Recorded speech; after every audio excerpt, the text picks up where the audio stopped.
ാണോ കാണാൻ സാധ്യമല്ലാത്തത്? എന്നാൽ നിന്റെ കണ്ണുകൾക്ക് കാഴ്ചശക്തി നൽകുന്നത് എന്താണോ തദേവ ബ്രഹ്മത്വം വിദ്ധി, അവനാണ് ബ്രഹ്മമെന്ന് ദൈവമെന്ന് നീ മനസ്സിലാക്കുക. നേദം യതിദം ഉപാസതേ, നീ ഉപാസിക്കുന്ന കണ്ണുകൊണ്ട് കാണാൻ സാധിക്കുന്ന വസ്തുക്കളുണ്ടല്ലോ അവയൊന്നും യഥാർത്ഥത്തിൽ ബ്രഹ്മമല്ല.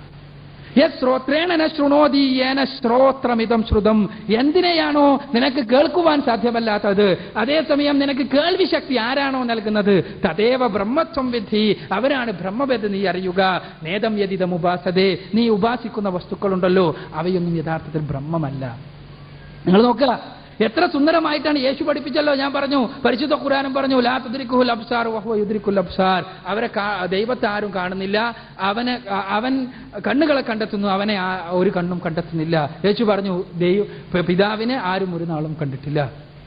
ഇതേ ആശയം ഞാൻ സൂചിപ്പിക്കുന്നത് ലോകത്തിന്റെ എല്ലാ ഭാഗങ്ങളിലേക്കും പ്രവാചകന്മാർ വന്നിട്ടുണ്ട്.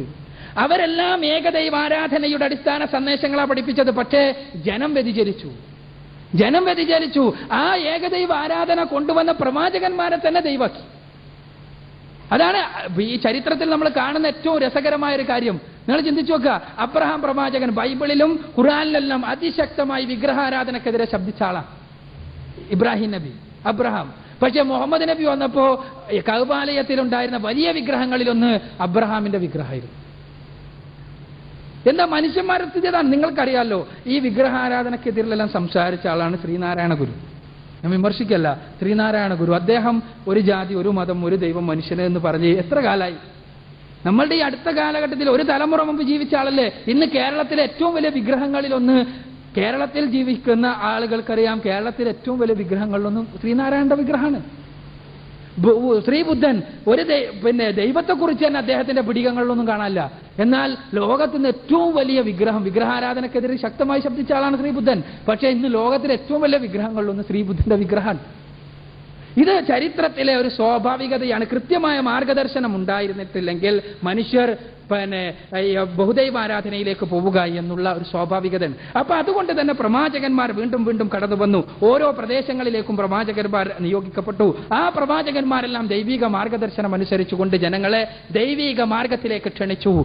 ആ പ്രവാചകന്മാരിൽ അന്തിമനാണ് മുഹമ്മദ് റസൂലുള്ളാഹി സ്വല്ലല്ലാഹു അലൈഹി വസല്ലം. ഇസ്ലാം ഒരു പുതിയ മതം തന്നെയല്ല. ഇസ്ലാം മുഹമ്മദ് നബി സ്ഥാപിച്ച മതമല്ല.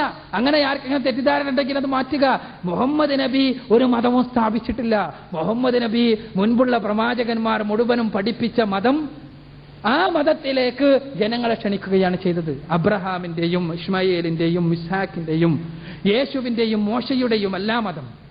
ഇസ്ലാം എന്ന പദത്തിനർത്ഥം മുഹമ്മദീയ മതം എന്നല്ല. ഇസ്ലാം എന്ന പദത്തിനർത്ഥം സമർപ്പണം എന്നും സമാധാനം എന്നുമാണ്. ദൈവിക മാർഗദർശനം അനുസരിക്കുക എന്നാണ് ഇതിനർത്ഥം. സമർപ്പണം എന്ന് പറഞ്ഞാൽ ആ സമർപ്പണത്തിലൂടെയാണ് സമാധാനം ലഭിക്കുക എന്നർത്ഥം. ഞാൻ സൂചിപ്പിക്കുന്നത് അതുകൊണ്ട് എല്ലാ പ്രവാചകന്മാരും പഠിപ്പിച്ച തത്വം, ആ തത്വത്തിലേക്ക് ജനങ്ങളെ ക്ഷണിക്കാനാണ് മുഹമ്മദ് നബി വന്ന, അല്ല ഒരു പുതിയ മതം കൊണ്ടുവരാനല്ല. പക്ഷേ ഈ പ്രവാചകന്മാരിൽ അവതരിപ്പിക്കപ്പെട്ട മാർഗദർശക ഗ്രന്ഥങ്ങൾ മനുഷ്യരുടെ കൈകടത്തലുകൾക്ക് വിധേയമായി. അതുകൊണ്ട് തന്നെ കൃത്യമായി എല്ലാവർക്കും, ലോകത്തിലെ മുഴുവൻ മനുഷ്യർക്കും എന്താണ് ധർമ്മമെന്നും എന്താണ് അധർമ്മമെന്ന് വ്യവച്ഛേദിച്ച് മനസ്സിലാക്കുവാനുള്ള ഒരു മാനദണ്ഡം മാനവരാശിയുടെ മുന്നിൽ ഇല്ലാതെയായി. ഓരോ സമൂഹങ്ങളിലേക്കായിരുന്നു പ്രവാചകന്മാർ നിയോഗിക്കപ്പെട്ടത്. അന്തിമ പ്രവാചകൻ മാനവ സമുദായത്തിലേക്ക് മൊത്തമായിട്ടാണ്. വമാ അർസൽനാക ഇല്ലാ കാഫത്തൻ ലിന്നാസി ബശീറൻ വനദീറൻ വലാകിന്ന അക്സറന്നാസി ലാ യഅലമൂൻ. പരിശുദ്ധ ഖുർആനിലെ 34-ാം അധ്യായം സൂറത്തു സബയിലെ 28-ാമത്തെ വചനം. മുഹമ്മദ് നബിയെ താങ്കളെ നിയോഗിച്ചിട്ടുള്ളത് മുഴുവൻ മനുഷ്യരിലേക്കുമാണ്. മുഴുവൻ മനുഷ്യരിലേക്കും വേണ്ടി നിയോഗിക്കപ്പെട്ട അന്തിമ പ്രവാചകൻ. അദ്ദേഹത്തിലൂടെ അവതരിപ്പിക്കപ്പെട്ട വേദഗ്രന്ഥം, അതിന്റെ പ്രത്യേകത എന്താണെന്ന് വെച്ചാൽ ഒരു പുതിയ ആശയം അവതരിപ്പിക്കുന്നു എന്നുള്ളതല്ല. ആ വേദഗ്രന്ഥത്തിന്റെ പ്രത്യേകത മാനുഷിക കരവിരുതുകളിൽ നിന്ന് ആ വേദഗ്രന്ഥത്തെ സംരക്ഷിക്കാമെന്ന് ദൈവം തന്നെ ഏറ്റെടുത്തിരിക്കുകയാണ്.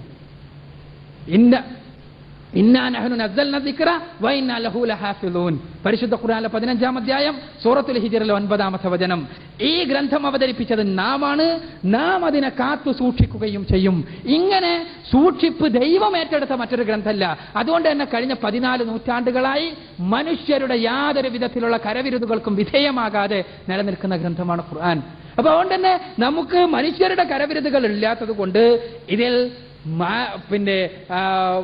ദൈവീകമല്ലാത്ത ഒരു വചനം കടന്നുകൂടാൻ സാധ്യതയില്ല. അതുകൊണ്ട് നമുക്ക് ധർമാധർമ്മങ്ങളുടെ വിഷയത്തിൽ കൃത്യമായ ഒരു മാനദണ്ഡമായി പരിശുദ്ധ ഖുർആനെ നോക്കാം. അല്ലാതെ കർമ്മം ചെയ്യാതെ വെറുതെ വിശ്വാസത്തിന്റെ അടിസ്ഥാനത്തിൽ മാത്രം നിങ്ങൾക്ക് ആർക്കാൻ രക്ഷ പ്രാപിക്കാം എന്ന് പഠിപ്പിക്കാനല്ല മുഹമ്മദ് നബി വന്നത്. അല്ല അതേപോലെ തന്നെ കർമ്മം മാത്രം ചെയ്ത് ഒരു വിശ്വാസം നോക്കണ്ട, നിങ്ങൾക്ക് തോന്നിയ വിശ്വാസം ആയിക്കോളൂ എന്നും പഠിപ്പിക്കാനല്ല മുഹമ്മദ് നബി വന്നത്.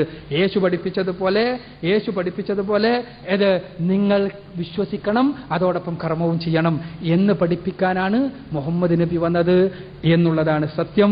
അത് പിന്നെ അന്തിമ പ്രവാചകനാണ് അദ്ദേഹം പുതിയൊരാശയമല്ല, പഴയ ആശയം തന്നെ. പക്ഷേ ആ ആശയം അനുസരിച്ച് ജീവിക്കുവാനുള്ള കൃത്യമായ പൂർണ്ണമായ സമഗ്രമായ ഒരു വേദഗ്രന്ഥം, മാറ്റം വരുത്താത്ത വേദഗ്രന്ഥം അവതരിപ്പിച്ചു എന്നുള്ളതാണ് സവിശേഷത എന്നാണ് ഞാൻ സൂചിപ്പിക്കുന്നത്. അടുത്തത് gents സെക്ഷനിലാണ്.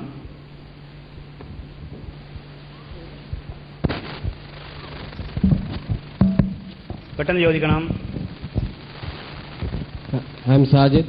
I am from Tirur, Malappuram district. I am doing my house agency in Yenappa Dental College. തിരുത്തലുകൾ വന്നിട്ടില്ലെങ്കിൽ പിന്നെ ലോകത്തിലെ ഏറ്റവും കൂടുതൽ, അതായത് കോടിക്കണക്കിന് ജനങ്ങൾ എന്തിന് ബൈബിൾ വിശ്വസിക്കണം? ഞാൻ പോകാഞ്ഞാൽ അവൻ വരികയില്ല.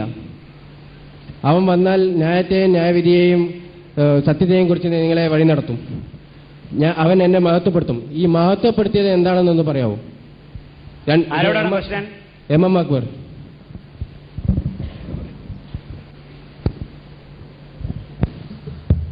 ഫസ്റ്റ് ക്വസ്റ്റ്യൻ, 2 ക്വസ്റ്റ്യൻസ് ചോദിച്ചിട്ടുണ്ട് സുഹൃത്ത്. ഫസ്റ്റ് ക്വസ്റ്റ്യൻ മനസ്സിലായിട്ടില്ല, എന്താണ്? ഫസ്റ്റ് ക്വസ്റ്റ്യൻ ക്ലിയർ ചെയ്യണം. തിരുത്തലുകൾ വന്നിട്ടില്ലെങ്കിൽ പിന്നെ കോടിക്കണക്കിന് ജനങ്ങൾ എന്തിന് ബൈബിൾ വിശ്വസിക്കണം? തിരുത്തലുകൾ വന്നിട്ടില്ലെങ്കിൽ പിന്നെന്നോ? തിരുത്തലുകൾ വന്നിട്ടുണ്ടെന്നാണ് ഞാൻ പറഞ്ഞത്. പിന്നെ എന്തിന് വിശ്വസിക്കണം ജനങ്ങൾ? തിരുത്തലുകൾ വന്നിട്ടുണ്ടെങ്കിൽ ലോകത്തിൽ മതത്തിൽ കൂടുതൽ ആൾക്കാർ വിശ്വസിക്കുന്നത് ബൈബിളിലാണ്. അതെന്തുകൊണ്ട്? അത് ശരി. അങ്ങനെ തിരുത്തലുകൾ വന്ന ഒരു ഗ്രന്ഥത്തിൽ എന്തുകൊണ്ട് ലോകത്തിലെ ബഹുഭൂരിപക്ഷം ആളുകളും വിശ്വസിക്കുന്നു എന്നാണ് ചോദ്യം. ഇത് സത്യത്തിൽ ഗ്രന്ഥത്തെ അനലൈസ് ചെയ്ത് പഠിക്കുന്ന രീതി തന്നെ ഈ അടുത്ത കാലഘട്ടം മുതൽക്കാണ് തുടങ്ങിയതെന്നുള്ളതാണ് സത്യം. ജനങ്ങളെ സംബന്ധിച്ചിടത്തോളം വിശ്വാസത്തിന്റെ കാര്യത്തിൽ ഇതേപോലെയുള്ള ചർച്ചകളോ കാര്യങ്ങളോ ഒന്നും ഉണ്ടാകാറില്ല.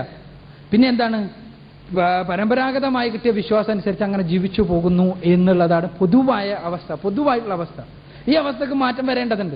ഏത് മതവിശ്വാസിയാണെങ്കിലും സ്വന്തം വിശ്വാസം ശരിയാണോ എന്ന് പരിശോധിക്കാനും ആ വിശ്വാസം ശരിയാണ് എങ്കിൽ അത് പ്രബോധനം ചെയ്യാനും ശരിയല്ലെങ്കിൽ മാറ്റം വരുത്താനും എല്ലാമുള്ള സ്വാതന്ത്ര്യവും അതിനുള്ള ആർജവവും കാണിക്കേണ്ടതുണ്ട് എന്നുള്ളതാണ് സത്യം. മനുഷ്യൻ എന്നുള്ള നിലക്ക് ആ ദൈവം തമ്പുരാൻ നമുക്ക് അനുഗ്രഹിച്ച് നൽകിയിട്ടുള്ള ഒരു ഫാക്കൽറ്റിയാണ് ചിന്തിക്കുവാനുള്ള പടച്ചവന്റെ അനുഗ്രഹം.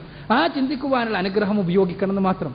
ഇവിടെ ലോകത്തുള്ള ആളുകളുടെ എണ്ണത്തിന്റെ അടിസ്ഥാനത്തിൽ നമുക്ക് ഒരു സത്യോ അസത്യോ എന്ന് തീരുമാനിക്കാൻ ഒരിക്കലും സാധ്യമല്ല. ആളുകളുടെ എണ്ണത്തിന്റെ അടിസ്ഥാനത്തിൽ, അങ്ങനെ ആളുകളുടെ എണ്ണത്തിന്റെ അടിസ്ഥാനത്തിൽ ഓരോ കാര്യത്തിലും നമ്മൾ കാര്യങ്ങൾ തീരുമാനിച്ചു കഴിഞ്ഞാൽ പല കാര്യങ്ങളിലും നമ്മൾ അധപ്പതനത്തിന്റെ അഗാധഗർത്തങ്ങളിൽ എത്തിച്ചേരും എന്നുള്ളതാണ് സത്യം.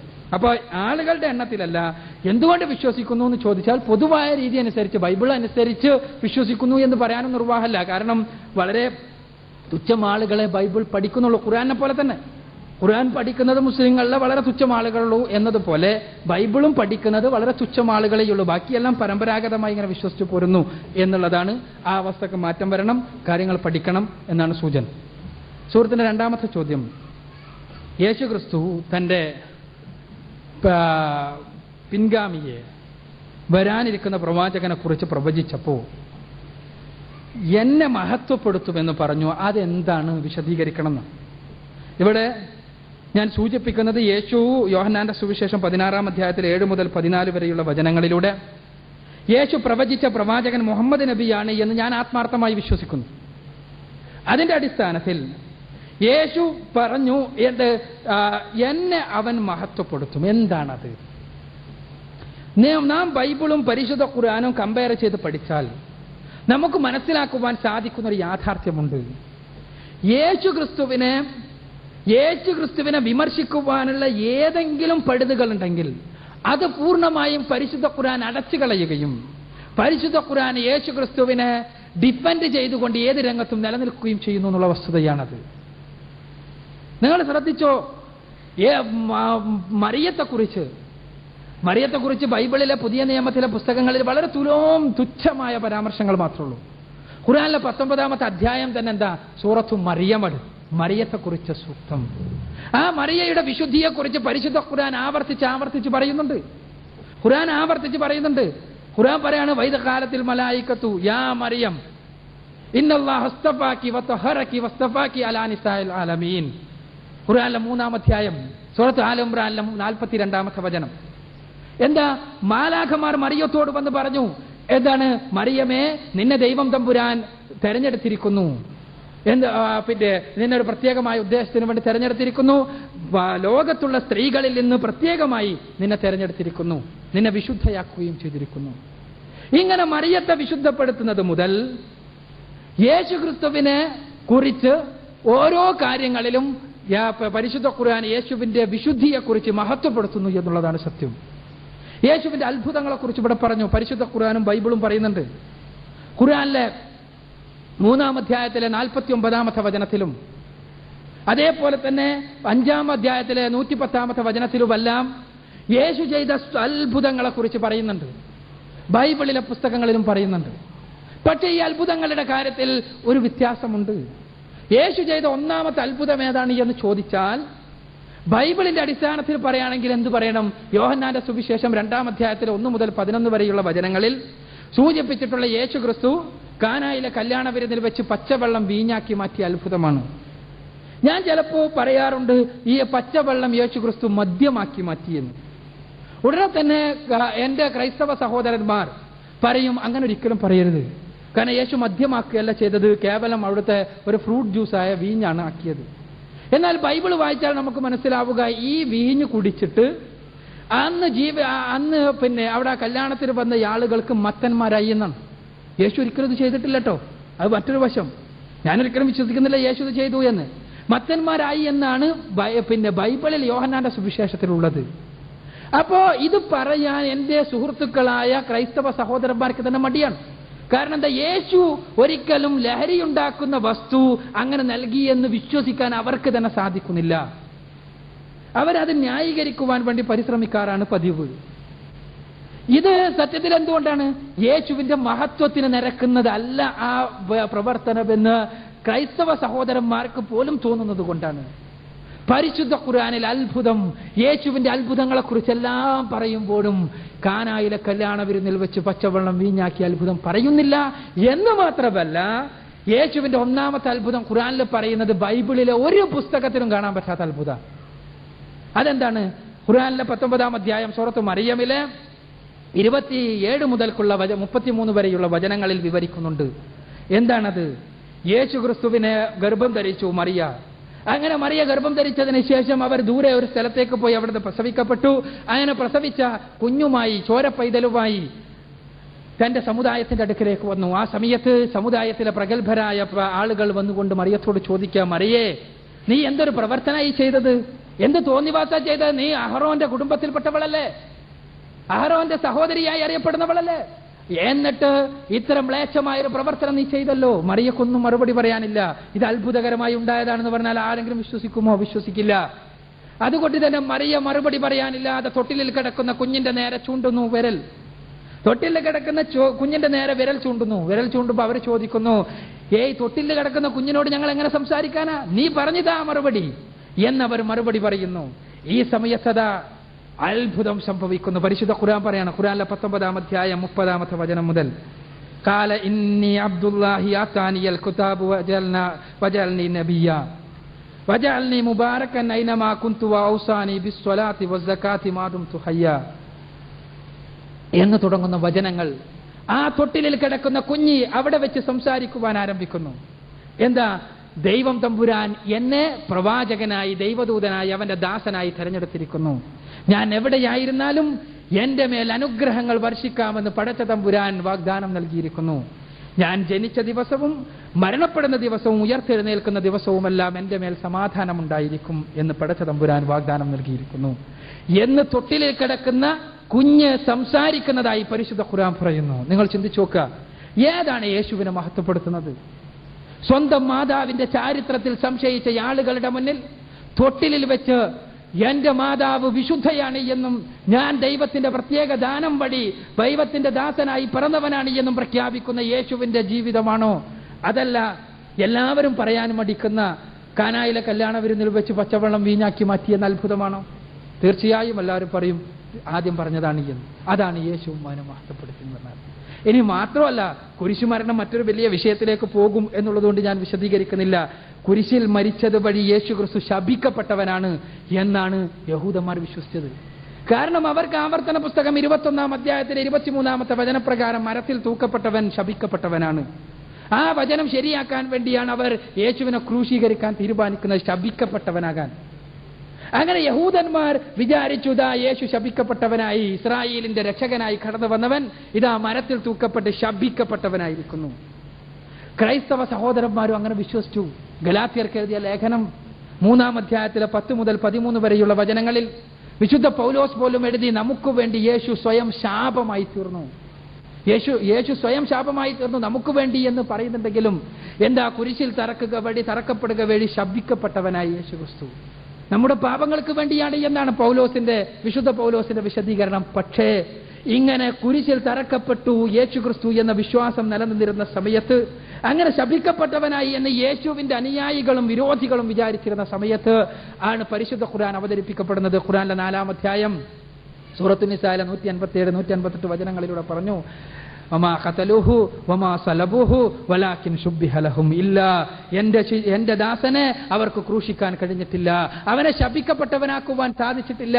അവന്റെ പൊട്ടിക്കരഞ്ഞുകൊണ്ടുള്ള പ്രാർത്ഥന ഞാനിതാ സ്വീകരിച്ചിരിക്കുന്നു, ഞാൻ സ്വീകരിച്ചുകൊണ്ട് അവനെ ബൽ റഫഅല്ലാഹി ഇലൈഹി, എങ്കിലേക്ക് ഉയർത്തുകയാണ് ചെയ്തത് എന്ന് പരിശുദ്ധ ഖുർആൻ പിന്നെ 6 നൂറ്റാണ്ടിന് ശേഷം പ്രഖ്യാപിക്കുക. യേശുവിനെ മഹത്വപ്പെടുത്തുകയാണിത്. ഇങ്ങനെ ഒരുപാട് കാര്യങ്ങളിൽ ഇത് അഭിപ്രായ വ്യത്യാസമുള്ള വിഷയമാണ്. പക്ഷെ ഞാൻ സൂചിപ്പിക്കുന്നത്, ഖുർആൻ യേശുവിനെ മഹത്വപ്പെടുത്തുന്നു. മുഹമ്മദ് നബി യേശുവിനെ മഹത്വപ്പെടുത്തി, യേശുവിനെ കുറിച്ചുണ്ടായിരുന്ന തെറ്റിദ്ധാരണകൾ നീക്കി. അതായിരിക്കാം യേശു ക്രിസ്തു ഇങ്ങനെ പ്രവചിച്ചതിന് പിന്നിൽ എന്നാണ് ഞാൻ മനസ്സിലാക്കുന്നത് എന്ന് എനിക്ക് സൂചിപ്പിക്കണം. അടുത്ത ക്വസ്റ്റ്യൻ ലേഡീസ് സെക്ഷനിലാണ്, ചോദിക്കണം. My name is Mariam, housemaker. My question is to K.S. Joseph. You said not believing in Christ as Son of God, there is no salvation. My question, and the child who died before christening, what will be the condition of the child? Whether the child will go to hell or heaven?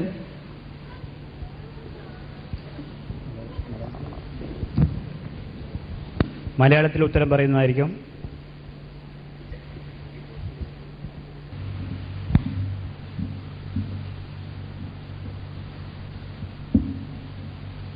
ഒരു കുഞ്ഞ് വിശ്വസിക്കുന്നതിന് മുൻപ് മരിച്ചാൽ ആ കുഞ്ഞ് സ്വർഗത്തിൽ പോകുമോ നരകത്തിൽ പോകുമോ എന്നുള്ളതാണ് ചോദ്യം. വിശുദ്ധ ബൈബിളിലെ ബിഫോർ ക്രൈസ്റ്റ്, യേശുക്രിസ്തുവിന് മുൻപ് ഒരു കുഞ്ഞ് മരിച്ചാൽ അല്ലേ? Yes, that is what. Please repeat the question.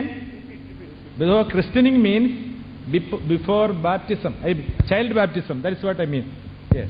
Let her repeat the question. Yes, I know. Clear. Christening means before child baptism. Yeah, christening is because inheritance sin will be washed out. No, ക്രിസ്തീയ ഉപദേശത്തിൽ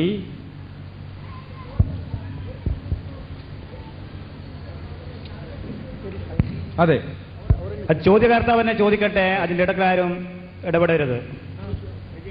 So why christening is done?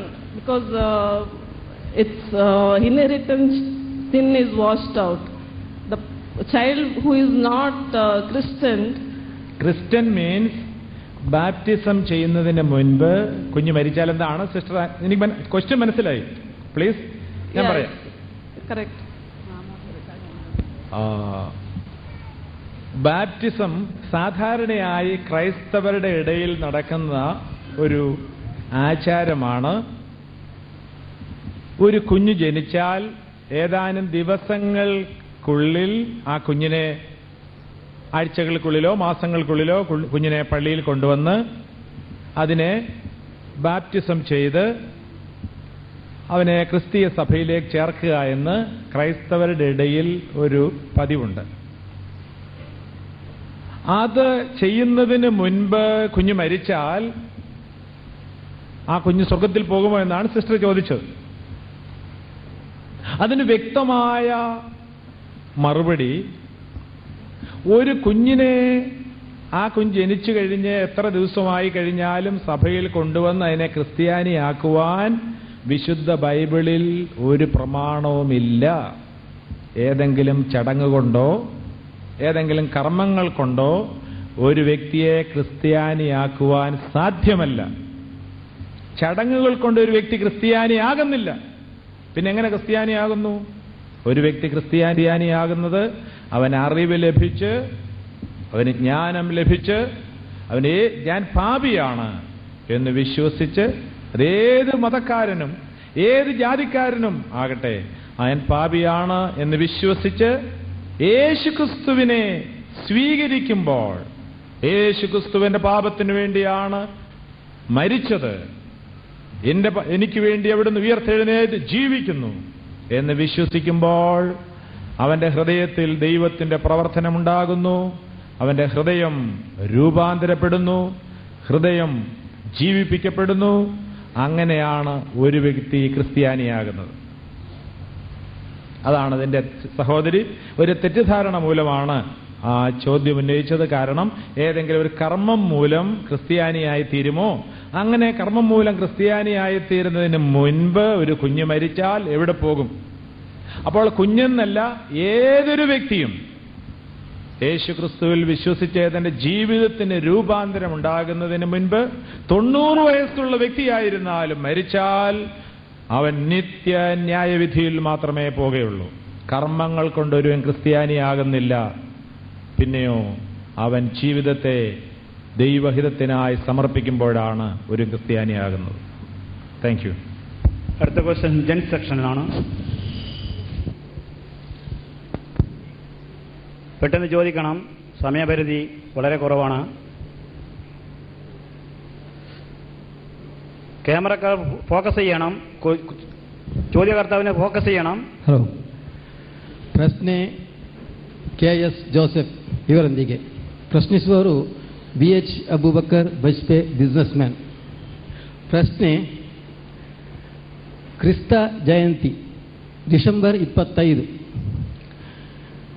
ಅವರ ಹುಟ್ಟಿದ ತಾರೀಕು ಅಂದರೆ December 25. 1/1/1 ಅದು ಪ್ರಾರಂಭ ಹೇಗೆ ಆಯಿತು, ಎಲ್ಲಿಂದ ಆಯಿತು, ಇದರ ಬಗ್ಗೆ ವಿವರ ಬೇಕು. ഡിസംബർ 25 പറ്റിയാണ് ചോദിക്കുന്നത്.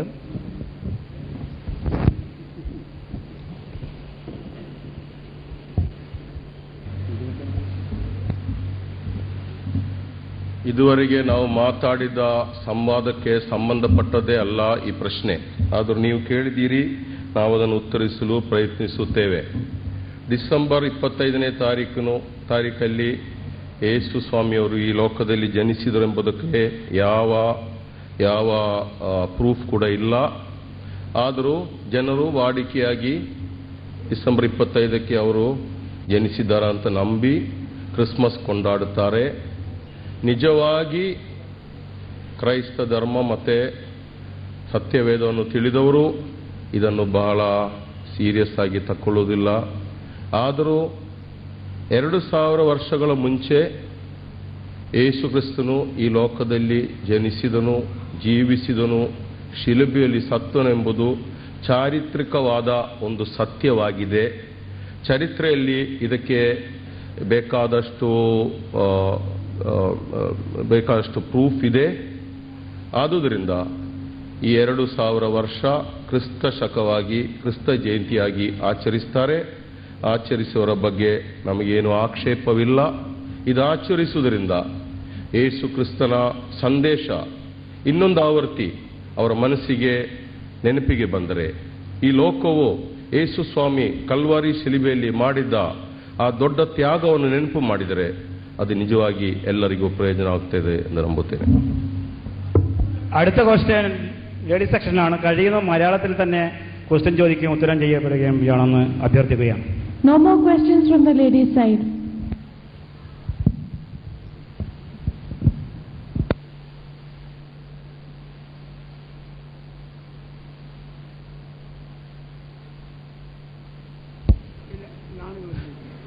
ലേഡീസ് സെക്ഷൻ ഇല്ല. ലേഡീസ് സെക്ഷനിൽ ഇല്ലെങ്കിൽ ജെൻസ് സെക്ഷൻ ചോദിക്കപ്പെടാം. എൻ്റെ പേര് ഹൈദർ പറഞ്ഞിട്ട് ബിസിനസ്മാൻ ആയിട്ടിരിക്കുന്നു. കെ എസ് ജോസഫിന്റെ ഒരു പ്രസംഗത്തിൽ പറഞ്ഞ് യേശു ദൈവപുത്രനാണ്, ആദം ആരപുത്രനാണെന്ന് എന്ന് ഉത്തരിക്കണം.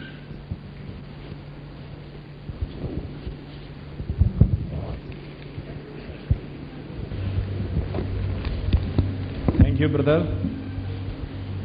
Silence please. ശബ്ദരാഗണം. യേശു ക്രിസ്തു ദൈവപുത്രനാണ്, ആദം ദൈവപുത്രനാണ്. ഈ രണ്ട് കാര്യങ്ങൾ തമ്മിലുള്ള വ്യത്യാസം എന്ത് എന്ന് വിശദീകരിക്കണമെന്നാണ് പ്രിയ സഹോദരൻ ചോദിച്ചത്.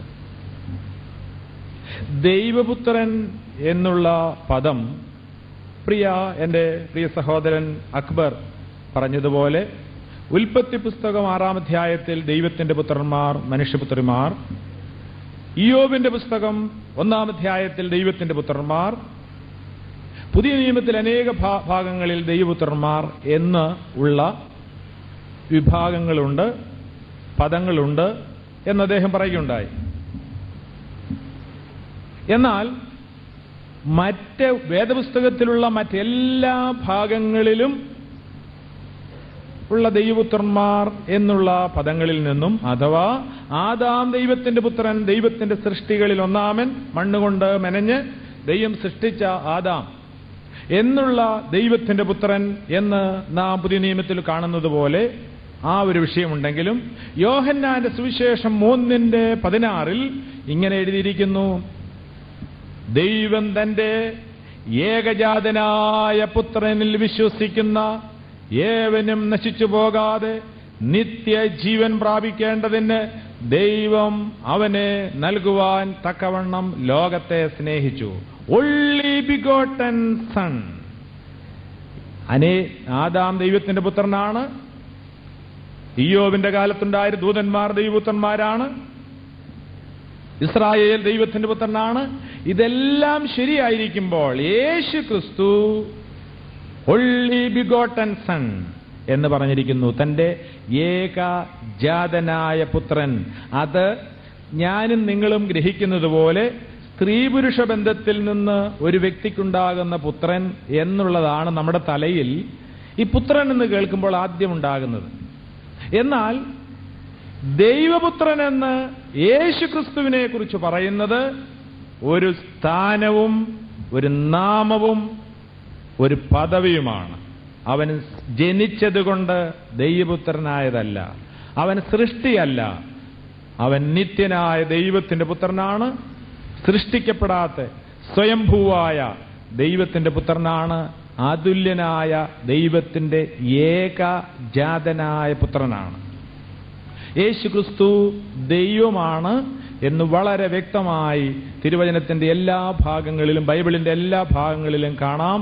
ഞാൻ അൽഫയും ഒമേഗയുമാകുന്നു, ഞാൻ ആദിയും അന്തവുമാകുന്നു. മനുഷ്യനെക്കുറിച്ച് എല്ലാം അവൻ അറിയുന്നു.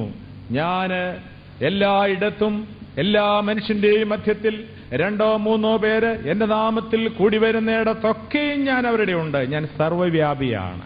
കാരണം അവിടുന്ന് നിത്യനായ ദൈവമാണ്. ആ നിത്യനായ ദൈവത്തിന് ആദാമിന് ലഭിച്ചിരിക്കുന്നത് പോലെയല്ല, നിത്യനായ ദൈവത്തിന് അനാദിയായി ശാശ്വതവാനായ ആ ദൈവത്തിന് നൽകിയിരിക്കുന്ന സ്വർഗീയമായ ഏറ്റവും വിശേഷതയുള്ള അതുല്യമായ ഒരൊറ്റ നാമമാണ് ദൈവപുത്രൻ എന്നുള്ളത്. അക്ബർ സാഹിബിന് കമന്റ്സ് ഉണ്ടെങ്കിൽ പറയാം.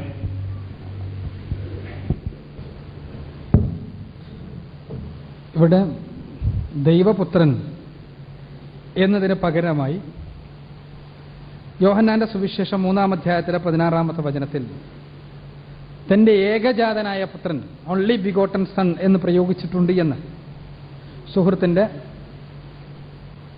വിശദീകരണം. ഇത് യേശു ക്രിസ്തുവിന്റെ പ്രയോഗമല്ല. ഒന്ന്. രണ്ടാമത്തത്, ഓൺലി ബിഗോട്ടൻ സൺ എന്ന്, ഏകജാതനായ പുത്രൻ എന്ന് ബൈബിൾ പഴയ നിയമത്തിലും പ്രയോഗിക്കപ്പെട്ടതായിട്ട് നമുക്ക് കാണാൻ പറ്റും. ഇസ്രായേലിനെ കുറിച്ച് തന്റെ ഏകജാതനായ പുത്രൻ എന്നാണ് ബൈബിളിൽ കാണുന്നത്. ഞാൻ പറഞ്ഞു പുറപ്പാട് പുസ്തകം 4-ാം അധ്യായത്തിൽ 22-ാമത്തെ വചനത്തിൽ. മാത്രമല്ല, ഇത് യേശുക്രിസ്തു ഇവിടെ പറയുന്നത് തന്റെ ഏകജാതനായ പുത്രനിൽ വിശ്വസിക്കുന്ന ഏവരും നശിച്ചു പോകാതിരിക്കാൻ യേശു ഇത് ചെയ്തു എന്ന് യോഹന്നാന്റെ വാക്ക് പറയാം. ഇവിടെ ഒന്നാമത് നമ്മൾ പ്രധാനമായും മനസ്സിലാക്കേണ്ടത് ഇത് യേശുക്രിസ്തുവിന്റെ വചനമല്ല, യോഹന്നാന്റെ സംസാരമാണ്. അതേപോലെ തന്നെ യേശുക്രിസ്തുവിന്റെ വചനമായി അവതരിപ്പിക്കുമ്പോൾ ഇവിടെ ഓൺലി ബിഗോട്ടൺ സൺ എന്ന് പറയുമ്പോൾ പഴയ നിയമത്തിലും പലതവണ ഏകജാതനായ പുത്രൻ എന്നുള്ള പ്രയോഗം കടന്നു വന്നിട്ടുണ്ട്. ഇവിടെ യേശു സ്വയം താൻ ഏകജാതനായ പുത്രനാണ് എന്ന് അവകാശപ്പെട്ടിട്ടുണ്ടോ എന്ന് ചോദിച്ചാൽ, ഞാനിവിടെ നേരത്തെ പറഞ്ഞു യേശു എന്ത് അവകാശപ്പെട്ടു എന്ന്.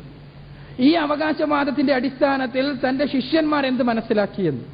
അതാ ഞാൻ പറഞ്ഞത്, യേശു ഇതെല്ലാം പറയുന്നത് കേൾക്കുന്ന ശിഷ്യന്മാർ. അത് നമ്മൾ പ്രധാനപ്പെട്ട ഒരു പോയിന്റാണത്. യേശു ഇത് പറഞ്ഞതെല്ലാം കേട്ട ശിഷ്യന്മാർ അവർ യേശുവിനെ കുറിച്ച് എന്ത് മനസ്സിലാക്കി? ഞാൻ നേരത്തെ സൂചിപ്പിച്ചു ലൂക്കോസിന്റെ സുവിശേഷം 24-ാം അധ്യായത്തിൽ 19-ാമത്തെ വചനത്തിൽ യേശുവിന്റെ ക്രൂശീകരണത്തിന് ശേഷം പോലും ശിഷ്യന്മാർ മനസ്സിലാക്കിയത് അവൻ ദൈവത്തിന്റെയും മനുഷ്യരുടെയും മുന്നിൽ ശക്തനായ പ്രവാചകനാണ് എന്നായിരുന്നു. അതേപോലെ തന്നെ വീണ്ടും മനസ്സിലായ പിന്നെ അപ്പോസ്തല പ്രവർത്തികളിൽ ഞാൻ ഇവിടെ സൂചിപ്പിച്ചു, അപ്പോസ്തല പ്രവർത്തികൾ 3-ാം അധ്യായത്തിലെ 13-ാമത്തെ വചനത്തിൽ യേശുവിന്റെ ശിഷ്യന്മാർ മനസ്സിലാക്കുന്നത് അവൻ ആരാണ്? അബ്രഹാമിന്റെയും ഇസാക്കിന്റെയും യാക്കോബിന്റെയും നമ്മുടെ പൂർവ്വപിതാക്കളുടെയും ദൈവം തന്റെ ദാസനായ യേശുവിനെ മഹത്വപ്പെടുത്തി. ഇതെല്ലാം പറഞ്ഞത് കേട്ട ശിഷ്യന്മാർ, അപ്പോസ്തലന്മാർ. ഈ യേശുവിന്റെ അവകാശവാദങ്ങളെല്ലാം ശ്രവിച്ച അപ്പോസ്തലന്മാർ, ഏകജാതനായ പുത്രൻ എന്നുള്ള പദം കേട്ട അപ്പോസ്തലന്മാർ, ഇതെല്ലാം പറഞ്ഞ ആളുകൾ അവർ തന്നെ യേശുവിനെ മനസ്സിലാക്കുന്നത് എങ്ങനെയാണ്? ദൈവമായിട്ടല്ല, ദൈവത്തിന്റെ ദാസനായിട്ടാണ്. പിന്നെ യേശു ക്രിസ്തു സർവവ്യാപിയായ ദൈവമാണ്, സർവശക്തനായ ദൈവമാണ് എന്നുള്ള നമ്മൾ പറയാൻ യാതൊരു അടിത്തറയുമില്ല അതിൽ. യേശു പറഞ്ഞത് എന്താണ്? പിതാവ് ദൈവം എന്നേക്കാൾ വലിയവനാണ് എന്നാണ്. അപ്പോ സർവശക്തനായ ദൈവമല്ല യേശു ക്രിസ്തു എന്ന് വ്യക്തമാണ് അതിലെന്ന്. എന്നേക്കാൾ വലിയവനാണ് എന്ന് യേശു പറയുന്നതായി യോഹന്നാന്റെ സുവിശേഷം 14-ാം അധ്യായത്തിൽ 28-ാമത്തെ വചനത്തിൽ കാണുന്നു. ഇനി സർവജ്ഞാനം യേശു ക്രിസ്തുവിനുണ്ടോ? യേശു ക്രിസ്തു പറയാണ് മർക്കോസിന്റെ സുവിശേഷം 13-ാം അധ്യായത്തിലെ 32-ാമത്തെ വചനത്തിൽ യേശു പറയുന്നു, ആ നാളും നാഴികയും സംബന്ധിച്ച്, ലോകാവസാനത്തെ കുറിച്ചാണ് പറയുന്നത്, ആ നാളും നാഴികയും സംബന്ധിച്ച് ദൈവത്തിനല്ലാതെ പിതാവിനല്ലാതെ സ്വർഗത്തിലെ ദൂതന്മാർക്കോ പുത്രനോ തന്നെ യാതൊന്നും അറിയില്ല. ലോകാവസാനത്തെ കുറിച്ച് പുത്രന് യാതൊന്നും അറിയില്ല. യേശു സർവജ്ഞനാണ് എന്നാണോ നമ്മൾ ഇതിൽ നിന്ന് മനസ്സിലാക്കേണ്ടത്? ദൈവം തമ്പുരാൻ സർവജ്ഞനാണ് എന്നുള്ള കാര്യത്തിൽ സംശയമൊന്നുമില്ല.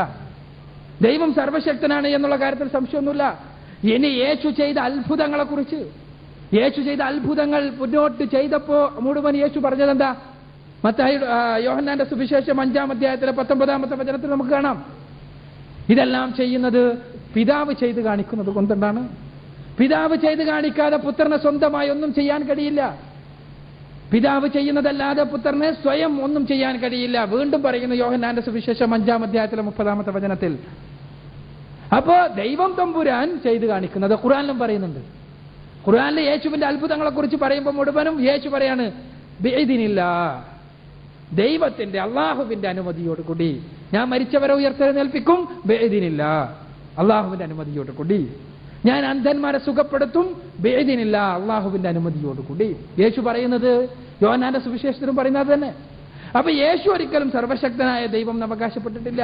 യേശു ഒരിക്കലും സർവജ്ഞാനിയായ ദൈവം അവകാശപ്പെട്ടിട്ടില്ല. യേശു പറഞ്ഞത് എന്നേക്കാൾ ശക്തനായ ദൈവം പിതാവ്, സർവജ്ഞാനിയായ ദൈവം പിതാവ്, എനിക്ക് ജ്ഞാനം വളരെ കുറവേയുള്ളൂ. ഇനി യേശുവിനെ തിന്മയാൽ പരീക്ഷിക്കപ്പെട്ടു, യേശു പിശാചിന്റെ പ്രലോഭനത്തിലായിരുന്നു എന്നുള്ള കാര്യം നമുക്ക് ആ ലൂക്കോസിന്റെ സുവിശേഷം 4-ാം അധ്യായത്തിലെ 2-ാമത്തെ വചനത്തിൽ നിന്ന് മനസ്സിലാക്കാൻ പറ്റും. യേശു പിശാചിനാൽ പ്രലോഭിപ്പിക്കപ്പെട്ടു. എന്നാൽ യാക്കോബിന് ജെയിംസിന്റെ പുസ്തകം 1-ാം അധ്യായത്തിലെ 13-ാമത്തെ വചനപ്രകാരം ദൈവം ഒരിക്കലും പിശാചിനാൽ പരീക്ഷിക്കപ്പെടുന്നില്ല. യേശു പിശാചിനാൽ പരീക്ഷിക്കപ്പെട്ടു എന്ന് ലൂക്കോസ് പറയുന്നു. ദൈവം ഒരിക്കലും പിശാചിനാൽ പരീക്ഷിക്കപ്പെടുന്നില്ല എന്ന് ജെയിംസിന്റെ ലേഖനത്തിലും പറയുന്നു, യാക്കോബിന്റെ ലേഖനത്തിൽ. ഇതിൽ നിന്നെല്ലാം ശിഷ്യന്മാർ മനസ്സിലാക്കിയതും യേശു പറഞ്ഞതുമെല്ലാം സർവശക്തനായ മറ്റൊരു ദൈവവും ഞാൻ അവന്റെ സൃഷ്ടിയുമാണ് എന്നാണ്. ഇനി യേശുവിന്റെ ശിഷ്യകളോട് പറയുന്നത് യോഹന്നാന്റെ സുവിശേഷം 20-ാം അധ്യായത്തിലെ 17-ാമത്തെ വചനത്തിൽ കാണാം. എന്റെ പിതാവും നിങ്ങളുടെ പിതാവും എന്റെ ദൈവവും നിങ്ങളുടെ ദൈവവുമായുള്ളവന്റെ അടുക്കലേക്ക് ഞാൻ കയറിപ്പോകുന്നു. ഇവിടെ എന്റെ ദൈവം നിങ്ങളുടെ ദൈവം, എന്റെ പിതാവ് നിങ്ങളുടെ പിതാവ്, ഇതാണ് യേശു ക്രിസ്തു പറയുന്നത്. അപ്പോൾ യേശുവിന്റെ ദൈവമാണ് നമ്മുടെ ദൈവം, യേശു പഠിപ്പിച്ച ദൈവമാണ് നമ്മുടെ ദൈവം. അതല്ലാതെ യേശുവിനെ തന്നെ സർവശക്തനായ ദൈവമാക്കുക എന്നുള്ളതാണ് പരിശുദ്ധ ഖുർആൻ വിമർശിക്കുന്നത്. അതുകൊണ്ടാണ് ഖുർആൻ പറഞ്ഞത് യേശു ദൈവമാണ് എന്ന് പറഞ്ഞവർ അവിശ്വാസികളുടെ ഗണത്തിൽപ്പെട്ടിരിക്കുന്നു, അവർക്ക് ശാശ്വതമായ ശിക്ഷയായിരിക്കും ഫലം എന്ന് ഖുർആൻ സൂചിപ്പിക്കാനുള്ള കാരണം അതാണ് എന്നാണ് ഞാൻ സൂചിപ്പിക്കുന്നത്. Next question please.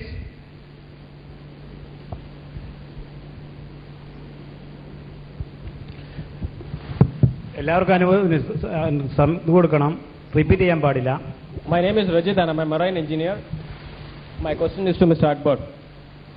And now I am 26 years old. If I have lived my life in all sins and you name the sin, I have done it. And what hope does Islam give to me if I come to Islam?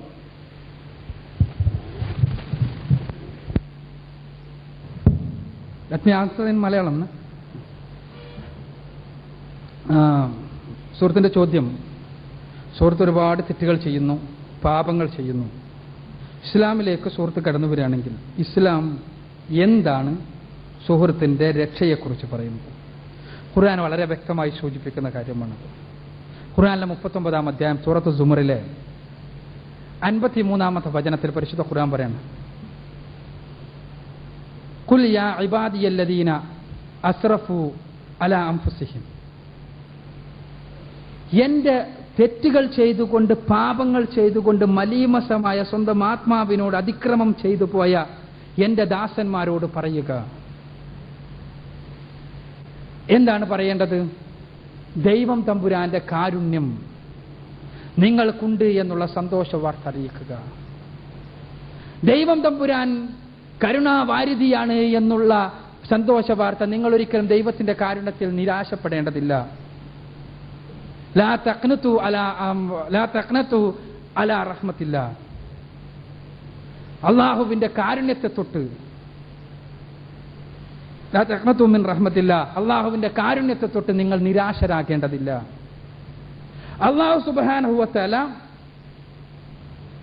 ഇന്നല്ലാഹ യഗ്ഫിറു ദുനൂബ ജമീഅ, ദൈവം തമ്പുരാൻ തീർച്ചയായും തെറ്റുകളെ പൂർണ്ണമായി പുറത്തു കൊടുക്കുവാൻ സന്നദ്ധനാണ്. ഇന്നഹു ഹുവൽ ഗഫൂറുർ റഹീം, തീർച്ചയായും അവൻ പുറത്തു കൊടുക്കുന്നവനും കരുണാവാരിധിയുമാകുന്നു. പരിശുദ്ധ ഖുർആൻ സുഹൃത്തിന്റെ ചോദ്യത്തിനുള്ള മറുപടി പറയുകയാണ്.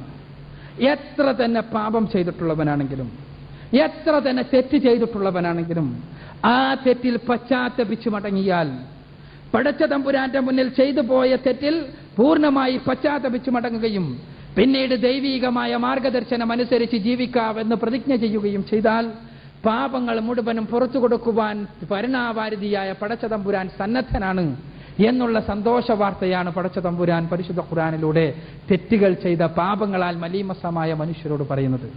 ഈ പാപം മനുഷ്യർ ചെയ്ത പാപങ്ങളാണ്. ഞാൻ പാപം ചെയ്തു എന്ന് വിചാരിക്കുക, നിങ്ങൾ പാപം ചെയ്തു എന്ന് വിചാരിക്കുക.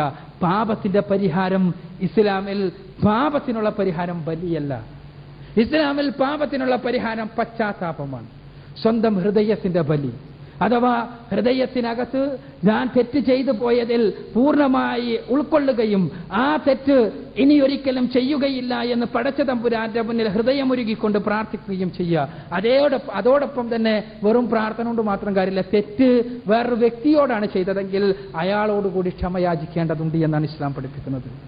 നിങ്ങൾ പാപം ചെയ്തത് ഒരു വ്യക്തിയുമായി ബന്ധപ്പെട്ട കാര്യമാണെങ്കിൽ അയാളോട് ക്ഷമ യാചിക്കേണ്ടതുണ്ട് ആദ്യം എന്നുള്ളതാണ് ഇസ്ലാം പഠിപ്പിക്കുന്നത്. ചുരുക്കത്തിൽ തെറ്റുകൾക്ക് ഇസ്ലാം കാണുന്ന പ്രായശ്ചിത്തം പശ്ചാത്താപമാണ്.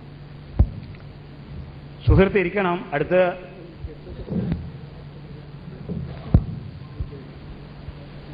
ഇതിന്റെ തന്നെ ക്ലാരിഫിക്കേഷൻ ആണ്. ഏത് തെറ്റ് ചെയ്താലും തെറ്റിന് ഒരു ശിക്ഷ അത് ഏത് കോൺസ്റ്റിറ്റ്യൂഷൻ പ്രകാരവും ഉള്ളതാണ്. അത് ഹ്യൂമൻ ആയിട്ടുള്ള ഒരു കോൺസ്റ്റിറ്റ്യൂഷൻ ആണെങ്കിലും അത് ദൈവികമായ ഒരു കോൺസ്റ്റിറ്റ്യൂഷൻ ആണെങ്കിലും ഞാൻ ചെയ്ത തെറ്റിന് എനിക്ക് ശിക്ഷ കിട്ടുകയാണെങ്കിൽ എന്നെ കൊണ്ട് ഒരിക്കലും അത് ചെയ്തു തീർക്കാൻ പറ്റത്തില്ല. അപ്പം ഹോളി ആയിട്ടുള്ള ഒരു God, how can he forgive it? How can he just excuse it? How it is possible for a holy God to excuse a sin? A penalty has to be paid everywhere. Even in our country, in India, we have to pay a penalty. Maybe you will tell good works, but a good citizen, as per the constitution, if he has broken the law, he has broken it. He has to suffer for it. After that, what he does, it is a natural course. He has to do it. As a good citizen of the country, he has to do it. Whatever he does after that is immaterial. If he has broken the law, he has to be punished. And if I have to take the punishment for the eternal sins which I have committed against God, that's a holy God. There is no blemish in him. That is what Islam as well as Christianity believes. Don't prolong your questions. If that is the case, tell me how is it punished and how can I escape that punishment? സുഹൃത്തിൻ്റെ ചോദ്യം തെറ്റുകളെ അങ്ങനെ പുറത്തു കൊടുക്കാൻ ദൈവിക നീതി അനുവദിക്കുമോ എന്നാണ്. ചുരുക്കത്തിൽ പറഞ്ഞാൽ ദൈവം നീതിമാനാണ്, തെറ്റുകൾക്ക് ശിക്ഷയുണ്ട് ഭൗതികമായ കോടതിയിൽ. അതേപോലെ ആ ശിക്ഷക്ക് കൃത്യമായി അതേ രൂപത്തിൽ ദൈവം തമ്പുരാന്റെ കോടതിയിൽ ഞാൻ ചെയ്തു പോയ തെറ്റിന് എന്ത് പണിഷ്മെന്റാണുള്ളത് എന്ന്. ഇവിടെ ദൈവം തമ്പുരാൻ നീതിമാനാണ്. അതുകൊണ്ട് തന്നെ എൻ്റെ തെറ്റിന്, എൻ്റെ പാപത്തിന് മറ്റൊരാളെ പിടിച്ചു തൂക്കിയത് കൊണ്ട് കൊന്നതുകൊണ്ട് യാതൊരു കാര്യമില്ല. ദൈവം തമ്പുരാൻ പൂർണ്ണ നീതിമാനാണ്. ഞാൻ പറഞ്ഞല്ലോ, ഒരു തെറ്റ് എന്നുള്ളത് കേവല പ്രവർത്തനമല്ല, മനസ്സാണ് തെറ്റിൽ പ്രധാനമായും പങ്കെടുക്കുന്നത്.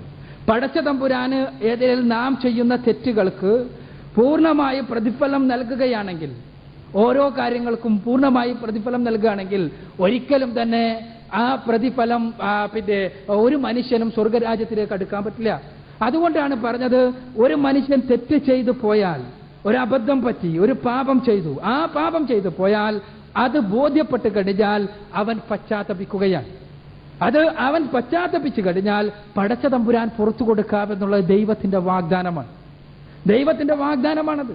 ആ പുറത്തു കൊടുക്കൽ ദൈവം തമ്പുരാൻ നമുക്ക് നൽകുന്ന, മനുഷ്യർക്ക് നൽകുന്ന ഒരു ഔദാര്യം തന്നെയാണ്. സ്വർഗലോകമെന്നത് ദൈവത്തിന്റെ അനുഗ്രഹമാണ്. അതേ ആ അനുഗ്രഹത്തിലേക്കുള്ള പ്രവേശനം ദൈവത്തിന്റെ ഔദാര്യമാണ്, സംശയമില്ല. പക്ഷേ ആ ഔദാര്യം നമ്മുടെ ഹൃദയം, നമ്മൾ തെറ്റ് ചെയ്തു പോയാൽ, ഒരു അബദ്ധം ചെയ്തു പോയി, ഒരു പാപം ചെയ്തു പോയി, ആ പാപം ചെയ്തു പോയാൽ ആ പാപം ഉൾക്കൊള്ളുകയും, ഞാൻ ചെയ്തു പോയ തെറ്റ് തെറ്റായിപ്പോയി എന്ന് ഉൾക്കൊള്ളുകയും പടച്ച തമ്പുരാന്റെ മുന്നിൽ സാഷ്ടാംഗം നമിച്ചുകൊണ്ട് ആ പാപത്തിന് പരിഹാരം നൽകണമേ എന്ന് പ്രാർത്ഥിക്കുകയും ചെയ്യുക എന്നുള്ളതാണ് ഇസ്ലാം കാണുന്ന പരിഹാരം. അതല്ലാതെ ആരെങ്കിലും ചെയ്ത തെറ്റിന് മറ്റാരെയെങ്കിലും പിടിച്ചു ശിക്ഷിക്കുക എന്ന രീതി ഇസ്ലാം അനുവദിക്കുന്നേയില്ല. അത് ദൈവിക നീതിക്ക് യോജിച്ചതേ അല്ല. മറിച്ച് ദൈവിക നീതി എന്ന് പറഞ്ഞാൽ, ഒരാളൊരു തെറ്റ് ചെയ്തു, ആ തെറ്റിന് അയാൾ തന്റെ ജീവിത കാലത്തു തന്നെ പശ്ചാത്തപിക്കുന്നു, പിന്നീട് ആ തെറ്റിലേക്ക് പോകുന്നില്ല. ഇസ്ലാമിന്റെ പശ്ചാത്താപം എന്ന് പറഞ്ഞാൽ അതാ. ഇസ്ലാമിന്റെ പശ്ചാത്താപം എന്ന് പറഞ്ഞാൽ ഓരോ ആഴ്ചയും വന്നിട്ടുള്ള പശ്ചാത്താപമല്ല, മറിച്ച് പിന്നീട് ആ തെറ്റിലേക്ക് പോകുകയില്ല എന്നുള്ള പ്രതിജ്ഞയാണ് പശ്ചാത്താപം. ദൈവത്തിന്റെ മുന്നിൽ ഹൃദയം അറിയുന്ന, ഹൃദയത്തിലെ ഓരോ കട്ടുനോട്ടങ്ങളും അറിയുന്ന, ഹൃദയത്തിന്റെ ഓരോ ആന്തോളനങ്ങളും അറിയുന്ന പടച്ച തമ്പുരാന്റെ മുന്നിൽ ഏറ്റുപറയലാണ്, പൊട്ടിക്കരഞ്ഞുകൊണ്ടുള്ള ഏറ്റുപറയല. അവിടെ തന്നെ ഞാൻ പറഞ്ഞു, മനുഷ്യരുമായി ബന്ധപ്പെട്ട തെറ്റുകളാണെങ്കിൽ ആ തെറ്റുകൾ അയാളുമായി വീട്ടണം. വീട്ടണം എന്ന് പറഞ്ഞാൽ സാമ്പത്തികമായ ക്രയവിക്രയത്തിൽ ഞാൻ ചെയ്തു പോയ തെറ്റാണെങ്കിൽ അതിൽ ആരാണോ ഇരയായി തീർന്നത് ആ ഇരയെ കണ്ട് അയാൾ എത്ര ചൂഷണത്തിന് വിധേയമായിട്ടുണ്ടോ അതിനുള്ള പെനാൾട്ടി ഞാൻ കൊടുക്കണം, സംശയമൊന്നുമില്ല. ആ അയാൾക്ക് കൊടുത്തുവിട്ടണം. അയാളെ അടുത്തുനിന്ന് ഞാൻ ചൂഷണം ചെയ്തിട്ടുണ്ടെങ്കിൽ കൊടുത്തുവിട്ടണം, ഇവിടെ തന്നെ ചെയ്യണം. അതേപോലെ മനുഷ്യരുമായി ബന്ധപ്പെട്ട തെറ്റുകൾക്ക് ഇവിടെ നിന്ന് തന്നെ പശ്ചാത്താപം കാണുകയും അതിനുള്ള പരിഹാരം കാണുകയും അതോടൊപ്പം പടച്ച തമ്പുരാനോട് പശ്ചാത്തപിക്കുകയും ചെയ്യുക എന്നുള്ളതാണ് ഇസ്ലാം പഠിപ്പിക്കുന്ന രീതി, ഇസ്ലാം ലോകത്തിന് മുന്നിലേക്ക് വെക്കുന്ന രീതി. അതല്ലാതെ ഈ തെറ്റുകൾക്ക് ദൈവം തമ്പുരാൻ മറ്റാരെയെങ്കിലും ശിക്ഷിക്കുക എന്ന രീതിയുമായി ഇസ്ലാം ഒരിക്കലും പൊരുത്തപ്പെടുന്നില്ല എന്നാണ് എനിക്ക് സൂചിപ്പിക്കാനുള്ളത്. സമയം അതിക്രമിക്കുന്നു. 2-3 ക്വസ്റ്റ്യൻസ് മാത്രമേ ചോദിക്കാൻ സമയമുള്ളൂ. പെട്ടെന്ന് ചോദിക്കണം. ചോദ്യം MM അക്ബറിനോടാണ്. പിതാവായ ദൈവം കൽപ്പനകളെ നൽകി, പിന്നീട് യേശു കർത്താവിൽ കൂടി നമ്മളോട് പറഞ്ഞു, ഒരു പാവം ചെയ്യുക മാത്രമല്ല, പാവം മനസ്സിൽ ഓർത്താൽ പോലും അത് പാവമാണെന്ന് പറഞ്ഞു. മാത്രമല്ല നമ്മുടെ വൈരികളെയും നമ്മൾ സ്നേഹിക്കണമെന്നും പറഞ്ഞു. ഇങ്ങനത്തെ ഒരു വലിയൊരു സ്റ്റാൻഡേർഡാണ് ദൈവം നമ്മൾ ഇന്ന് ഉദ്ദേശിക്കുന്നത്. ഇത് നമ്മുടെ പ്രവൃത്തിയാൽ നമ്മൾക്ക് കഴിയുമോ? നമ്മുടെ സ്വന്തം ശക്തിയാൽ നമ്മൾക്ക് കഴിയുന്ന കാര്യമാണോ?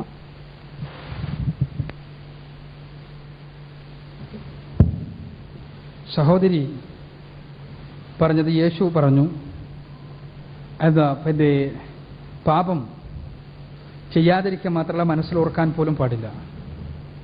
യേശു ക്രിസ്തു പറഞ്ഞതായി മത്തായിയുടെ സുവിശേഷം 5-ാം അധ്യായത്തിൽ 28-ാമത്തെ വചനത്തിൽ നമ്മൾ വായിക്കുന്നു, വ്യഭിചരിക്കരുത് എന്ന് എഴുതപ്പെട്ടിട്ടുണ്ടല്ലോ.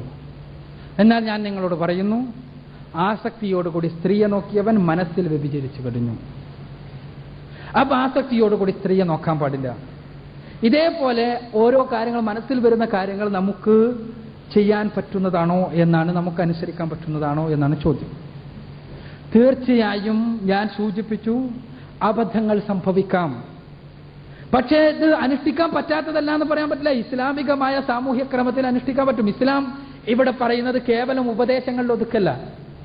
യേശു ക്രിസ്തു പറഞ്ഞു, എന്ത്, നിങ്ങൾ പിന്നെ സ്ത്രീ ആസക്തിയോടുകൂടി നോക്കരുത്. ഇസ്ലാമും പറഞ്ഞു സ്ത്രീ ആസക്തിയോടുകൂടി നോക്കരുത്. ആ സ്ത്രീ ആസക്തിയോടുകൂടി നോക്കുന്നത് മൂലമാണ് കുഴപ്പങ്ങൾ ഉണ്ടാകുന്നത്, പ്രശ്നങ്ങൾ ഉണ്ടാകുന്നത്, സ്ത്രീകൾക്കെതിരെയുള്ള അക്രമങ്ങൾ ഉണ്ടാകുന്നത്.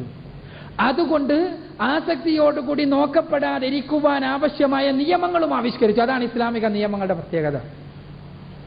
ആസക്തിയോടുകൂടി നോക്കരുതെന്ന് പറയും ചെയ്യാം, എന്നിട്ട് ശരീരത്തിലെ എല്ലാ നിമ്നോന്നതികളും പുറത്തു കാണിച്ചുകൊണ്ട് മാർക്കറ്റിലൂടെ സ്ത്രീകൾ നടക്കപ്പെടുന്ന അവസ്ഥ ഉണ്ടാവുകയും ചെയ്യുമ്പോൾ സ്വാഭാവികമായും സഹോദരി പറഞ്ഞ പ്രശ്നമുണ്ടാകും. മനസ്സിലേക്ക് പാപം കടന്നു വരാനുള്ള കാരണം ഉണ്ടാകും. ആ പാപം കർമ്മത്തിലേക്കുള്ള പാപത്തിലേക്ക് നയിക്കും. അങ്ങനെ അത് വലിയ കുടുംബ പ്രശ്നങ്ങളിലേക്കും സാമൂഹ്യ പ്രശ്നങ്ങളിലേക്കും നയിക്കും. അതിന് ഇസ്ലാം പറഞ്ഞു പ്രായോഗികമായ ജീവിത രീതി. അതാണ് ഇസ്ലാമിലെ കർമ്മങ്ങളുടെ പ്രത്യേകത. കേവലം നിയമങ്ങൾ മാത്രം മുന്നോട്ട് വെക്കല്ല ചെയ്യുന്നത്, മറിച്ച് അതിനെങ്ങനെ പ്രായോഗികമാക്കാമെന്ന് ഇസ്ലാം കാണിച്ചു തരുന്നു. അവിടെ എന്താ, സ്ത്രീകൾ എങ്ങനെ വസ്ത്രം ധരിക്കണം, പുരുഷൻ എങ്ങനെ വസ്ത്രം ധരിക്കണം, കൃത്യമായി പഠിപ്പിച്ചു. അതാണ് എല്ലാവരും പറയും. ഇപ്പോ ഒരു പുസ്തകമുണ്ട്, സെക്സ് വിവാഹം, സെക്സ് സ്നേഹം വിവാഹം, ഒരു ക്രൈസ്തവ സമീപനം എന്ന പുസ്തകം.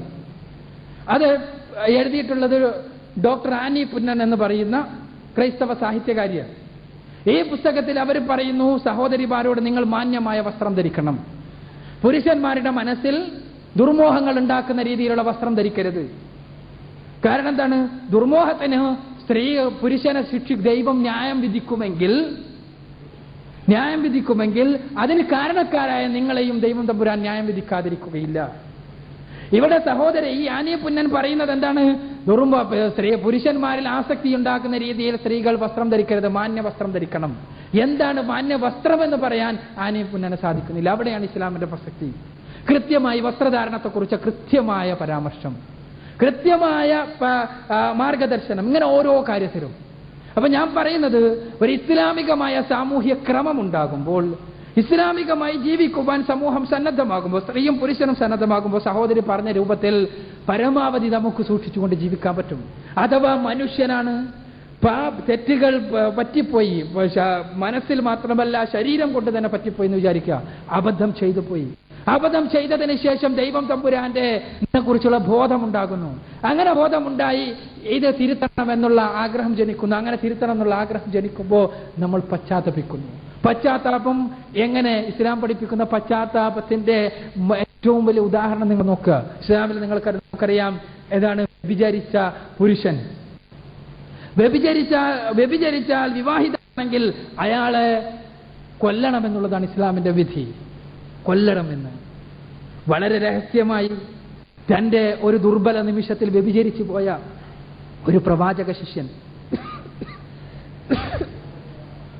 മനസ്സിൽ എത്രത്തോളം മാറ്റം ഉണ്ടാകുന്നു നിങ്ങൾ നോക്കുക. നിങ്ങൾ എന്താ ആ പ്രവാചക ശിഷ്യൻ ഒരു ദിവസം ആരും കണ്ടിട്ടില്ല, ആരും കാണാതിരുന്നിട്ടും ഒരു ദിവസം പ്രവാചകന്റെ അടുത്ത് വന്നിട്ട് പറയാണ്, പ്രവാചകരെ എന്നെ ശുദ്ധീകരിക്കണം, എന്റെ മേലെ ശിക്ഷ നടപ്പാക്കണം, ഞാൻ വ്യഭിചരിച്ചു പോയി. സ്വയം സാക്ഷ്യം വഹിക്കുകയാണ്.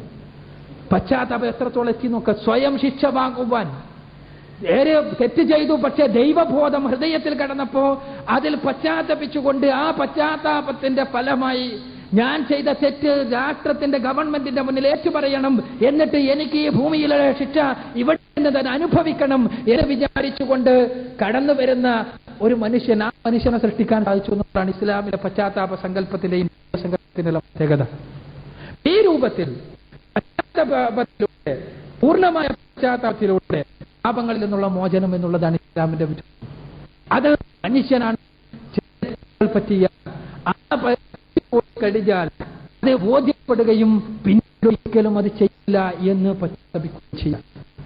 അതേപോലെ തന്നെ നന്മകൾ അധികരിപ്പിക്കുക, അതെല്ലാമാണ് ഇസ്ലാം. നന്മകൾ അധികരിപ്പിച്ചുകൊണ്ട് തെറ്റുകളിൽ അകന്നു നിൽക്കുക. അതേപോലെ ഇസ്ലാം 5 നേരം നമസ്കാരം കൃത്യമായി പഠിപ്പിക്കുന്നത് തെറ്റുകളിൽ നിന്ന് പൂർണ്ണമായി അകന്നു നിൽക്കുവാൻ ആവശ്യമായ വളരെ ശാസ്ത്രീയമായ ഒരു സംവിധാനം എന്ന രൂപത്തിലാണ്. പ്രഭാതം മുതൽ രാത്രി വരെ ജീവിതത്തിന്റെ ഒരാളുടെ ഡെയിലി ലൈഫിന്റെ വ്യത്യസ്തങ്ങളായ കോണുകളിലെല്ലാം ദൈവബോധം മനസ്സിൽ നിന്ന് അകന്നു പോകുന്ന സമയത്തെല്ലാം ദൈവബോധത്തെ മനസ്സിലേക്ക് വീണ്ടും സന്നിവേശിപ്പിക്കാൻ വേണ്ടി ഉള്ള വളരെ സമർത്ഥമായ ശാസ്ത്രീയമായ ദൈവികമായ ഒരു രീതിയാണ് 5 നേരത്തെ നമസ്കാരം. അത് പൂർണ്ണമായി പിന്തുടരുന്ന ഒരാള്, ആ ഇസ്ലാം പറയുന്ന രീതിയിൽ പിന്തുടരുന്ന ഒരാൾക്ക് പിന്നീട് തെറ്റ് ചെയ്യാൻ സമയം ഉണ്ടാകൂല എന്നുള്ളതാണ് സത്യം എന്നാണ് എനിക്ക് സൂചിപ്പിക്കാനുള്ളത്. ഒരറിയിപ്പ്: തലപ്പാടി മുസ്തഫയുടെ ഭാര്യ പുറത്ത് കാത്തു നിൽക്കുന്നു എന്ന് അറിയിച്ചിരിക്കുന്നു. നെക്സ്റ്റ് ഒരു ക്വസ്റ്റ്യൻ മാത്രമേ ഇനി അനുവദിക്കുകയുള്ളൂ. 1 2 ക്വസ്റ്റ്യൻ മാത്രമേ അനുവദിക്കാൻ സമയമുള്ളൂ. അതുകൊണ്ട് പെട്ടെന്ന് ക്വസ്റ്റ്യൻ ചോദിക്കണമെന്നും അടുത്ത പരിപാടിയിലേക്ക് കടക്കേണ്ടിയിരിക്കുന്നു. എൻ്റെ പേര് KP ഇബ്രാഹിം എന്നാണ്. കണ്ണൂർ ജില്ലക്കാരനാണെങ്കിലും കുറേ കാലമായിട്ട് മംഗലാപുരം താമസിക്കുകയാണ്. എൻ്റെ ചോദ്യം ജോസഫ് സാറിനോടാണ്. ഞാൻ പോകാഞ്ഞാൽ കാര്യസ്ഥൻ നിങ്ങളിലേക്ക് വരികയില്ല, ഞാൻ പോയാൽ അവനെ നിങ്ങളിലേക്ക് അയക്കും എന്ന് മഹാനായ യേശുക്രിസ്തു എന്ന് പറയുന്ന ഈസാ നബി അലൈഹി സ്വലാം പറഞ്ഞതായി യോഹന്നാൻ 16:7 എൻ്റെ ഓർമ്മ. അതിൽ പറയുന്നു. ഈ വ്യക്തി ആരാണ്? ഏതായാലും ഈസാ നബി അല്ല, യേശുക്രിസ്തു അല്ല എന്നുള്ളത് ഉറപ്പാണ്. അതിനുശേഷം ആരാണ് വന്നത് ഒന്ന് വിശദീകരിക്കണം തെളിവിന്റെ അടിസ്ഥാനത്തിൽ.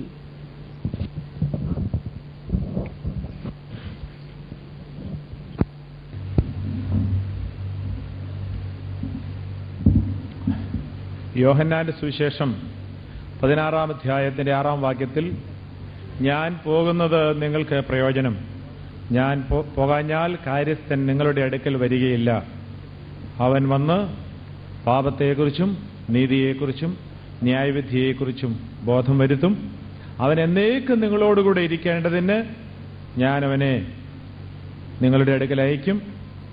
ഞാൻ പിതാവിനോട് ചോദിക്കും, സത്യാത്മാവെന്ന മറ്റൊരു കാര്യസ്ഥനെ ഞാൻ നിങ്ങൾക്ക് അയച്ചു തരും. ഇതെല്ലാം പ്രിയ സഹോദരൻ ചോദിച്ചതായ ചോദ്യത്തോൽ യേശുക്രിസ്തു അരുളി ചെയ്തതായ വചനമാണ്.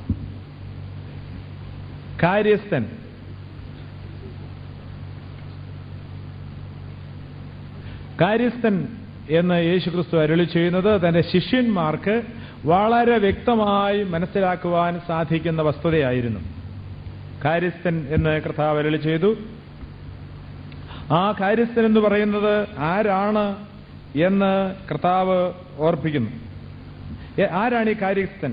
അതിന്റെ ഗ്രീക്കിൽ പാരക്ലിറ്റോസ് എന്ന പദമാണ് നാം കാണുന്നത്. പാരക്ലിറ്റോസ് എന്ന വാക്കിന്റെ അർത്ഥം ആശ്വാസപ്രദൻ എന്നാണ്.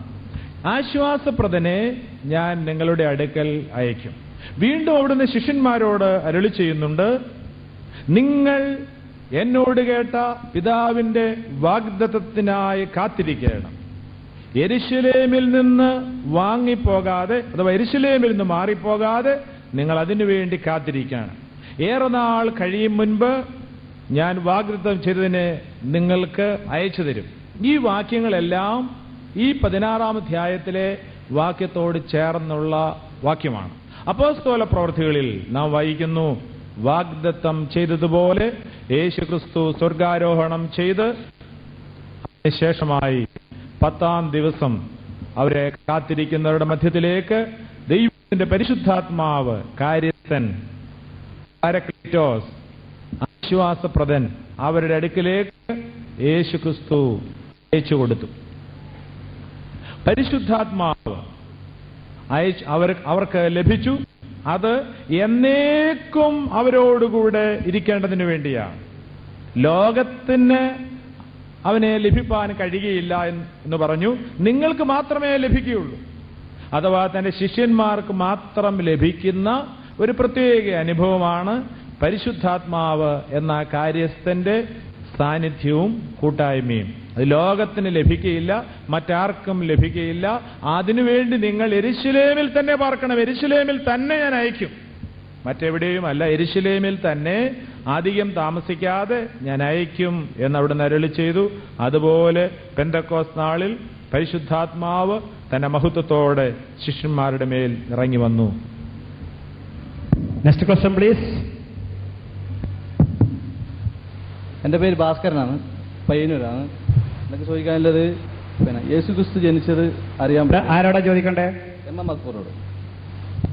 ഈ നമ്മുടെ നാട്ടിൽ നബിദിനം കൊണ്ടാടുന്നുണ്ട്. അത് വ്യത്യസ്ത ദിവസങ്ങളിലാണ് ആഘോഷിക്കുന്നത്. മുഹമ്മദ് നബി ജനിച്ച ദിവസം ഒന്ന് കൃത്യമായിട്ട് അറിയാൻ ആഗ്രഹമുണ്ട്.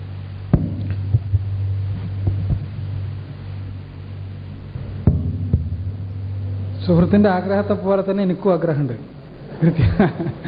കൃത്യമായിട്ട് അറിയില്ല. മുഹമ്മദ് നബിയുടെ ജനനത്തിനല്ല, അദ്ദേഹത്തിന്റെ സന്ദേശങ്ങൾക്കാണ് പ്രാധാന്യം എന്നാണ് മുഹമ്മദ് റസൂലുള്ളാഹി സ്വല്ലല്ലാഹു അലൈഹി വസല്ലം പഠിപ്പിച്ചത്. മാത്രമല്ല, അദ്ദേഹം മഹാനായ പ്രവാചകൻ. അദ്ദേഹത്തിന്റെ ശേഷമാണ്, നൂറ്റാണ്ടുകൾക്ക് ശേഷമാണ് ജന്മദിനം ആഘോഷിക്കുന്ന ഏർപ്പാടുണ്ടായി വന്നത് തന്നെ. അപ്പോൾ ഞാൻ സൂചിപ്പിക്കുന്നത് എന്താണെന്ന് വെച്ചാൽ, മുഹമ്മദ് റസൂലുള്ളാഹി സ്വല്ലല്ലാഹു അലൈഹി വസല്ലമയുടെ ജന്മദിനമായിരുന്നാലും യേശു ക്രിസ്തുവിന്റെ ജന്മദിനമായിരുന്നാലും, സുഹൃത്ത് വിചാരിച്ച പോലെ ഡിസംബർ 25 യേശു ജനിച്ചത്. ഡിസംബർ 25 സത്യത്തിൽ യേശുവിന്റെ ജന്മദിനമല്ല, സൂര്യദേവന്റെ ജന്മദിനമാണ്. ആ സൂര്യദേവന്റെ ജന്മദിനം പിന്നീട് ഡിസംബർ 25 സൂര്യമതമായ മിത്രമതവും ക്രിസ്തുമതം കത്തോലിക്ക മതവും തമ്മിൽ കൂട്ടിയോജിച്ചതിന്റെ ഫലമായിട്ടുണ്ടായ ഒരു മിക്സപ്പിന്റെ ഭാഗമായിട്ടാണ് ഡിസംബർ 25 ക്രിസ്തുവിന്റെ ജന്മദിനമായി കൊണ്ടാടുവാൻ തീരുമാനിക്കപ്പെട്ടത്. സത്യത്തിൽ ഓഗസ്റ്റ് സെപ്റ്റംബർ മാസങ്ങളിലായിരിക്കണം ക്രിസ്തു ജനിച്ചത് എന്നാണ് ബൈബിളിലെ പരാമർശങ്ങൾ മനസ്സിലാവുന്നത്. ഇതേപോലെ തന്നെ മുഹമ്മദ് റസൂലുള്ളാഹി സ്വല്ലല്ലാഹു അലൈഹി വസല്ലമയുടെ ജന്മദിനം അത് നമുക്ക് രേഖകളിൽ നിന്ന് കൃത്യമായി ലഭ്യമല്ല. റബീഉൽ അവ്വൽ മാസത്തിലാണ് എന്ന് വ്യക്തമാണ് ജനിച്ച ദിവസം. പക്ഷേ പ്രവാചകൻ സല്ലല്ലാഹു അലൈഹി വസല്ലമ ആ ജന്മദിനം കൊണ്ടാടാനോ അത് പ്രത്യേകമായി ആഘോഷിക്കുവാനോ ആവശ്യപ്പെട്ടിട്ടില്ല എന്നാണ് പ്രമാണങ്ങളുടെ അടിസ്ഥാനത്തിൽ മനസ്സിലാക്കുന്നത്. അപ്പോൾ യേശുവും അതേപോലെ ആവശ്യപ്പെട്ടിട്ടില്ല, പിൽക്കാലഘട്ടത്തിലുണ്ടായതാണ്. ജന്മദിനങ്ങൾ കൊണ്ടാടുന്നതിലല്ല, മറിച്ച് പ്രവാചകന്മാരെ പിന്തുടരുന്നതിലാണ് പ്രാധാന്യമുള്ളത്. പ്രവാചകൻ തന്നെ പിന്തുടരണമെന്ന് ആവശ്യപ്പെട്ടു. ഞാനിവിടെ സൂചിപ്പിച്ചതുപോലെ യേശുവിനെ പിന്തുടരുക, അപ്പോൾ നമുക്ക് മുഹമ്മദ് നബിയുടെയും പാതയിലെത്താൻ പറ്റും. ആ മുഹമ്മദ് നബിയെയും പിന്തുടരുക എന്നുള്ളതാണ് ഇസ്ലാമിന്റെ അടിസ്ഥാന സന്ദേശം എന്നാണ് എനിക്ക് സൂചിപ്പിക്കാൻ. Next question, please. There is a question from the ladies' side, please. I would like to know, why do Christians confess their sins to the priest in the church? Why don't they do it directly to God Almighty? To whom? Question. The question is Mr. K.S. Joseph. Please repeat the question. I would like to know, why do Christians confess their sins to the priest in the church instead of doing it directly to God Almighty?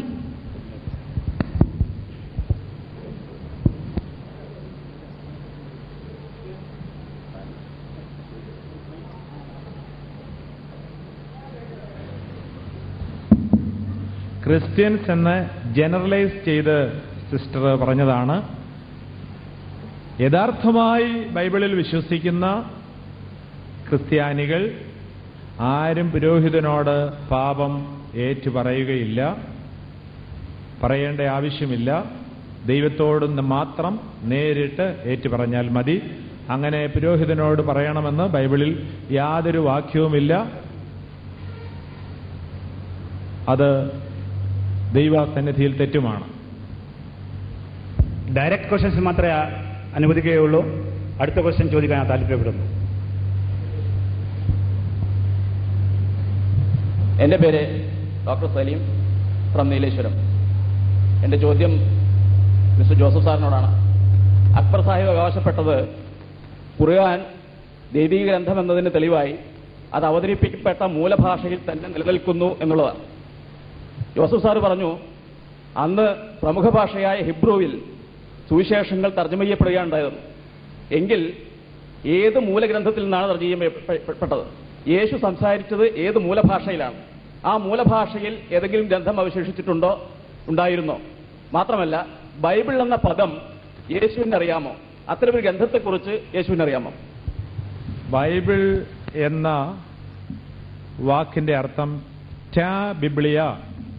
ടാ ബിബ്ലിയ എന്ന വാക്കിൽ നിന്നാണ് Bible. അതിന്റെ അർത്ഥം പുസ്തകങ്ങൾ എന്ന് മാത്രമേ ഉള്ളൂ. പുസ്തകങ്ങൾ. യേശു സംസാരിച്ചത് അരമായ ഭാഷയിലാണ്.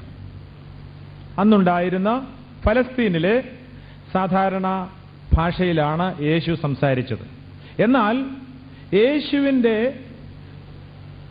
ഒരു പുസ്തകവും എഴുതിയിട്ടില്ല.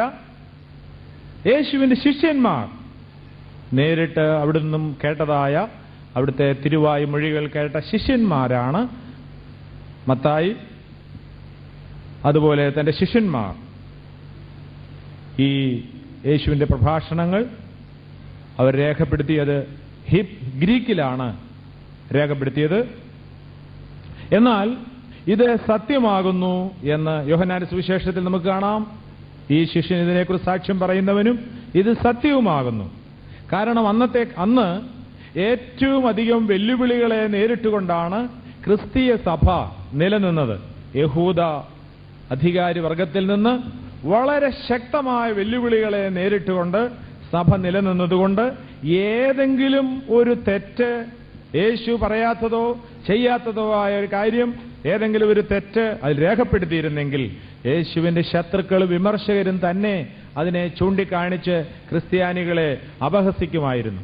എന്നാൽ അവർ രേഖപ്പെടുത്തിയതായ അത് പത്രോസ് അപ്പോസ്തലൻ പറയുന്നു, ഞങ്ങൾ കണ്ടതും ഞങ്ങളുടെ കണ്ണുകൊണ്ട് കണ്ടതും ഞങ്ങളുടെ കൈതൊട്ടതും ഞങ്ങൾ കേട്ടതുമായ വചനം തന്നെ നിങ്ങളോടറിയിക്കുന്നു. മാത്രമല്ല പൗലോസ് പറയുന്നു, ഞങ്ങൾ നിങ്ങളോട് അറിയിച്ചതൊഴിച്ച് ഈ വേറൊരുവൻ വന്ന്, അത് ഞങ്ങളാകട്ടെ വേറൊരുവനാകട്ടെ വന്ന് അറിയിച്ചാൽ അവൻ ശപിക്കപ്പെട്ടവൻ. വെളിപ്പാട് പുസ്തകത്തിൽ നമുക്ക് കാണാം, ഒടുവിലത്തെ പുസ്തകത്തിൽ ഈ ദൈവത്തിന്റെ പ്രവചന പുസ്തകത്തോട് ആരെങ്കിലും കൂട്ടിയാൽ അവന് ശാപം. ഈ പ്രവചന പുസ്തകത്തിൽ നിന്ന് ആരെങ്കിലും എന്തെങ്കിലും കുറച്ചാൽ അവന് ശാപം. അത്രമാത്രം സുരക്ഷിതത്തോടുകൂടിയാണ് വിശുദ്ധ ബൈബിൾ സംരക്ഷിച്ചത്. ഇതിൽ നിന്ന് ആരും കുറച്ചിട്ടുമില്ല, ആരും കൂട്ടിയിട്ടുമില്ല. അന്ന് എഴുതിയതായ അതേ ഭാഷയിലുള്ള പുസ്തകങ്ങളുടെ തോൾച്ചുരുളുകൾ ഇന്ന് നമ്മുടെ ലോകത്തിലെ പ്രസിദ്ധമായ ലൈബ്രറികളുണ്ട് എന്ന് ഓർപ്പിക്കുവാൻ ഞാൻ താല്പര്യപ്പെടുന്നു. Next question from ladies side. Ladies side ഇല്ലെങ്കിൽ ജെൻസ് സൈഡും ചോദിക്കാം. My name is Abdul Wahab. I like to ask Mr. K.S. Joseph that in Christianity, louder please. In Christianity, that people believe that Christ has a son, and they determine it. But the priest and the nuns don't have to like to have a child. Why so? Please repeat the question. In Christianity, the people believe, Christians believe that God has a son, but the priests and nuns don't have a child. Why so? Priest.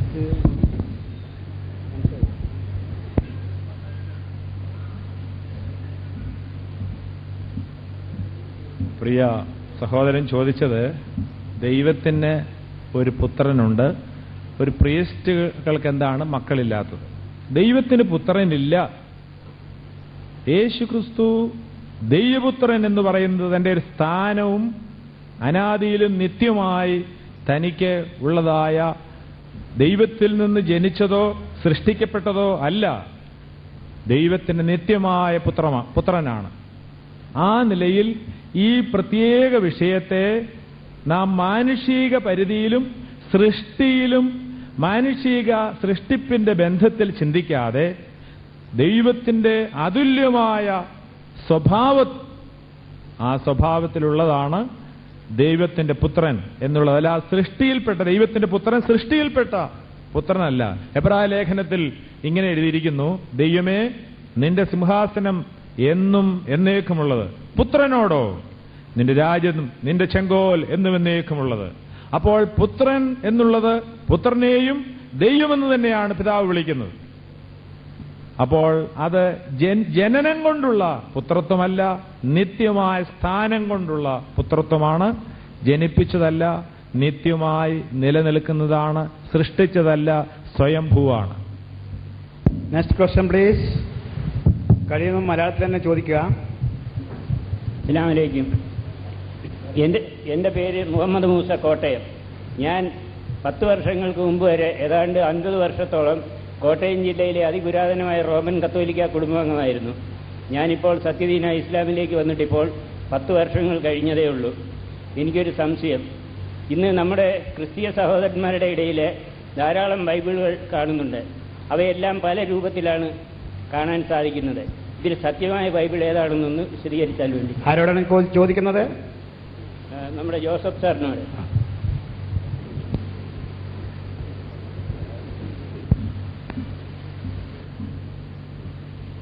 പ്രിയ കത്തോലിക്ക സഭയിൽ നിന്ന് വന്ന ഒരു സഹോദരനായതുകൊണ്ടാണ് അദ്ദേഹം ആ ചോദ്യം ചോദിക്കുന്നത്.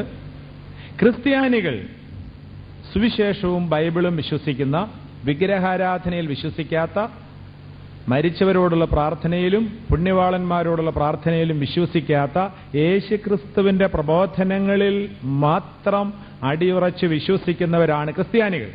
ആ ക്രിസ്ത്യാനികൾക്ക് 66 പുസ്തകങ്ങൾ മാത്രമേ ഉള്ളൂ. എന്നാൽ കത്തോലിക്കർക്ക്, അദ്ദേഹം പറയുന്നത് അതിൽ നിന്നാണ്, എനിക്കറിയാം, അതിന്റെ പോയിന്റ് മനസ്സിലായി. കത്തോലിക്കർക്ക് അപ്പോക്രിഫ എന്ന് പറയുന്ന ഒരു ചില പുസ്തകങ്ങൾ കൂടെ ഈ 66 പുസ്തകങ്ങളോട് ചേർത്ത് വെച്ചിട്ടുണ്ട്. അപ്പോക്രിഫ എന്ന വാക്കിന്റെ അർത്ഥം തന്നെ ഹിഡൻ ബുക്സ്, മറയ്ക്കപ്പെട്ടത് എന്നാണ്. അപ്പോക്രിഫ എന്ന വാക്കിന്റെ അർത്ഥം തന്നെ. മലാഖി പ്രവചനം എഴുതിയ BC 450 മുതൽ പുതിയ നിയമത്തിന്റെ കാലഘട്ടമായ ആ സമയം വരെയുള്ള 450 വർഷങ്ങളിൽ പല വ്യക്തികൾ രചിച്ച കെട്ടുകഥകളാണ് അപ്പോക്രിഫ. ആ പുസ്തകങ്ങളെ ക്രിസ്ത്യാനികൾ ഞങ്ങൾ അംഗീകരിക്കുന്നില്ല. അത് ബൈബിളിന്റെ ദൈവനിശ്വസ്തമായ പുസ്തകങ്ങളല്ല, കേവലം കെട്ടുകഥകൾ മാത്രമാണ്. Next question please. Question from the ladies side.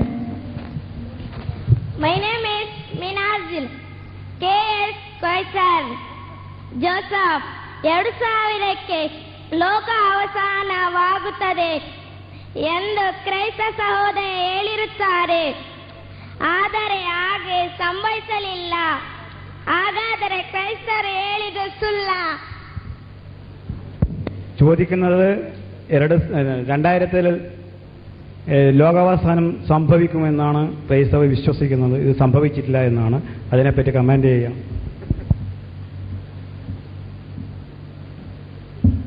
ಕ್ರೈಸ್ತ ಸಹೋದರರು ಹೇಳಿರ್ಬೋದು. ನಿಜವಾಗಿ ನೀವು ಅವರ ಹತ್ರವೇ ಆ ಪ್ರಶ್ನೆಯನ್ನು ಕೇಳಬೇಕಾದದ್ದು. ಸತ್ಯವೇದದಲ್ಲಿ ಎಲ್ಲಿಯೋ ಇಂಥ ವರ್ಷದಲ್ಲಿ ಯೇಸು ಕ್ರಿಸ್ತನು ಪುನಃ ಬರ್ತಾನಂತ ಬರೀಲಿಲ್ಲ, ಲೋಕವು ಅಂತ್ಯವಾಗ್ತದೆ ಅಂತ ಬರೀಲಿಲ್ಲ. ಕೆಲವರು ಹಾಗೆ ಅನುಮಾನಿಸುತ್ತಾರೆ.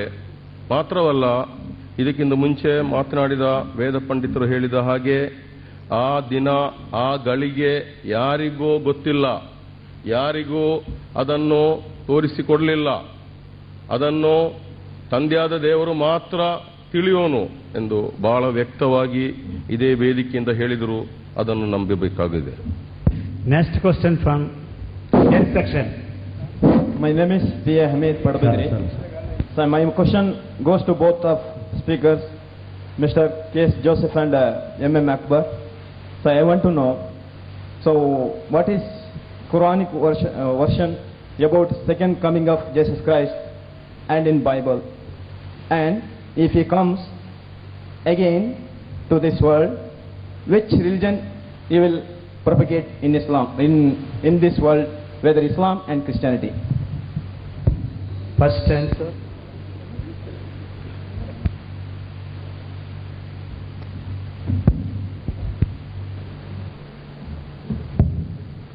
യേശുക്രിസ്തുവിന്റെ രണ്ടാം വരവ്, അതിനെക്കുറിച്ച് ഖുർആനിലും ബൈബിളിലും എന്ത് പറയുന്നു എന്നാണ് സുഹൃത്തിന്റെ ചോദ്യം. യേശുക്രിസ്തുവിന്റെ രണ്ടാം വരവിനെ കുറിച്ച് പരിശുദ്ധ ഖുർആനിൽ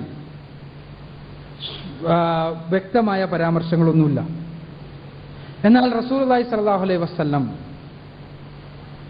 യേശുക്രിസ്തു ഈസാ അലൈഹി സ്വലാത്തു വസ്സലാം അദ്ദേഹം അവസാന നാളിന്റെ അടയാളമായി പ്രത്യക്ഷപ്പെടും എന്ന് പറഞ്ഞതായി ഹദീസുകളിൽ കാണാൻ സാധിക്കും. എന്തിനു വേണ്ടിയാണ് അദ്ദേഹം കടന്നു വരുന്നത്? അദ്ദേഹം കടന്നു വരുന്നത് ക്രൈസ്തവ സഹോദരന്മാർക്കും അതേപോലെ തന്നെ യഹൂദന്മാർക്കുമെല്ലാം ഉണ്ടായിരുന്ന യേശുവിനെ കുറിച്ച് ഏറ്റവും വലിയൊരു തെറ്റിദ്ധാരണ, അഥവാ യേശുക്രിസ്തു കുരിശിൽ നരക്കപ്പെട്ടു ശപിക്കപ്പെട്ടവനായി എന്നുള്ള തെറ്റിദ്ധാരണ, അത് നീക്കിക്കളയുന്നതിന് വേണ്ടി യഥാർത്ഥത്തിലുള്ള ക്രിസ്തു ചിത്രം പരിശുദ്ധ ഖുർആനാണ് അവതരിപ്പിച്ചേക്കുന്നത് എന്ന് ലോകത്തിന് ബോധ്യപ്പെടുത്തുന്നതിന് വേണ്ടി, അങ്ങനെ തനിക്ക് ശേഷം കടന്നു വന്ന തന്റെ പിൻഗാമിയായ താൻ പ്രവചിച്ചതിന്റെ അടിസ്ഥാനത്തിൽ കടന്നു വന്ന മുഹമ്മദ് റസൂലുള്ളാഹി സ്വല്ലല്ലാഹു അലൈഹി വസല്ലമയുടെ മതം, ആ മതത്തിനെ കുറിച്ച് ലോകത്തിന് ബോധ്യപ്പെടുത്തുന്ന ഒരു പ്രബോധകനായി ലോകത്തിലേക്ക് അദ്ദേഹം രണ്ടാമത് കടന്നു വരുന്നതാണ് ഹദീസുകൾ വ്യക്തമാക്കുന്നത്.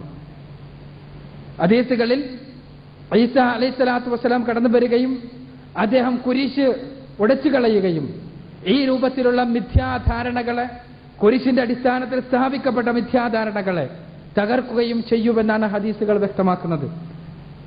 ആ വിഷയത്തിൽ ഇസ്ലാമിന്റെ വീക്ഷണമായി എനിക്ക് പറയാനുള്ളത് അതാണ്. Next question, please. I have a question here. I have heard Christians say that nuns and priests do not marry because they want to marry Jesus Christ. Is this saying true? Please repeat the question. I have heard Christians say that nuns and priests do not marry because they want, I'm really very sorry, that nuns do not marry because they want to marry Jesus Christ. Is this true? To whom the question? This question is to Mr. K.S. Joseph. I will reply on his behalf because this does not need great scholarship like the other questions. It is not true that the nuns are going to marry Jesus Christ. If at all somebody gives that idea, it is very, very wrong. Jesus Christ will have a spiritual union with his church, which is described as his bride in the Bible. Individuals will not be joined to Christ in the bond of matrimony, but the church, the people of God, will be joined to Christ at his second coming. That is being misinterpreted. അടുത്ത question, ഒന്നോ രണ്ടോ question ഞാൻ അനുവദിക്കാൻ സമയമുള്ളൂ, പെട്ടെന്നാകണം. I am Zainuddin Muhammad. I am from Ullal. I want my question to ask with dear Akbar. Sir, the Christians are showing the picture of their God, I mean Isa, is really the picture of Prophet Isa. Have any proof in Holy Quran or Bible? Please explain in Malayalam.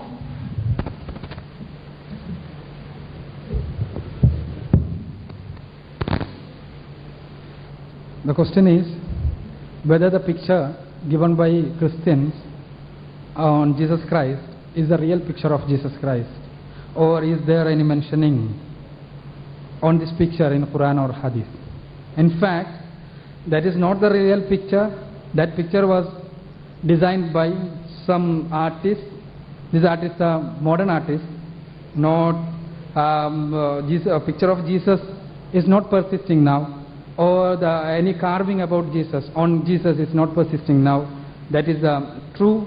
This picture, you can see some picture is like Europeans, some picture is like Indians, and some other pictures are like Africans.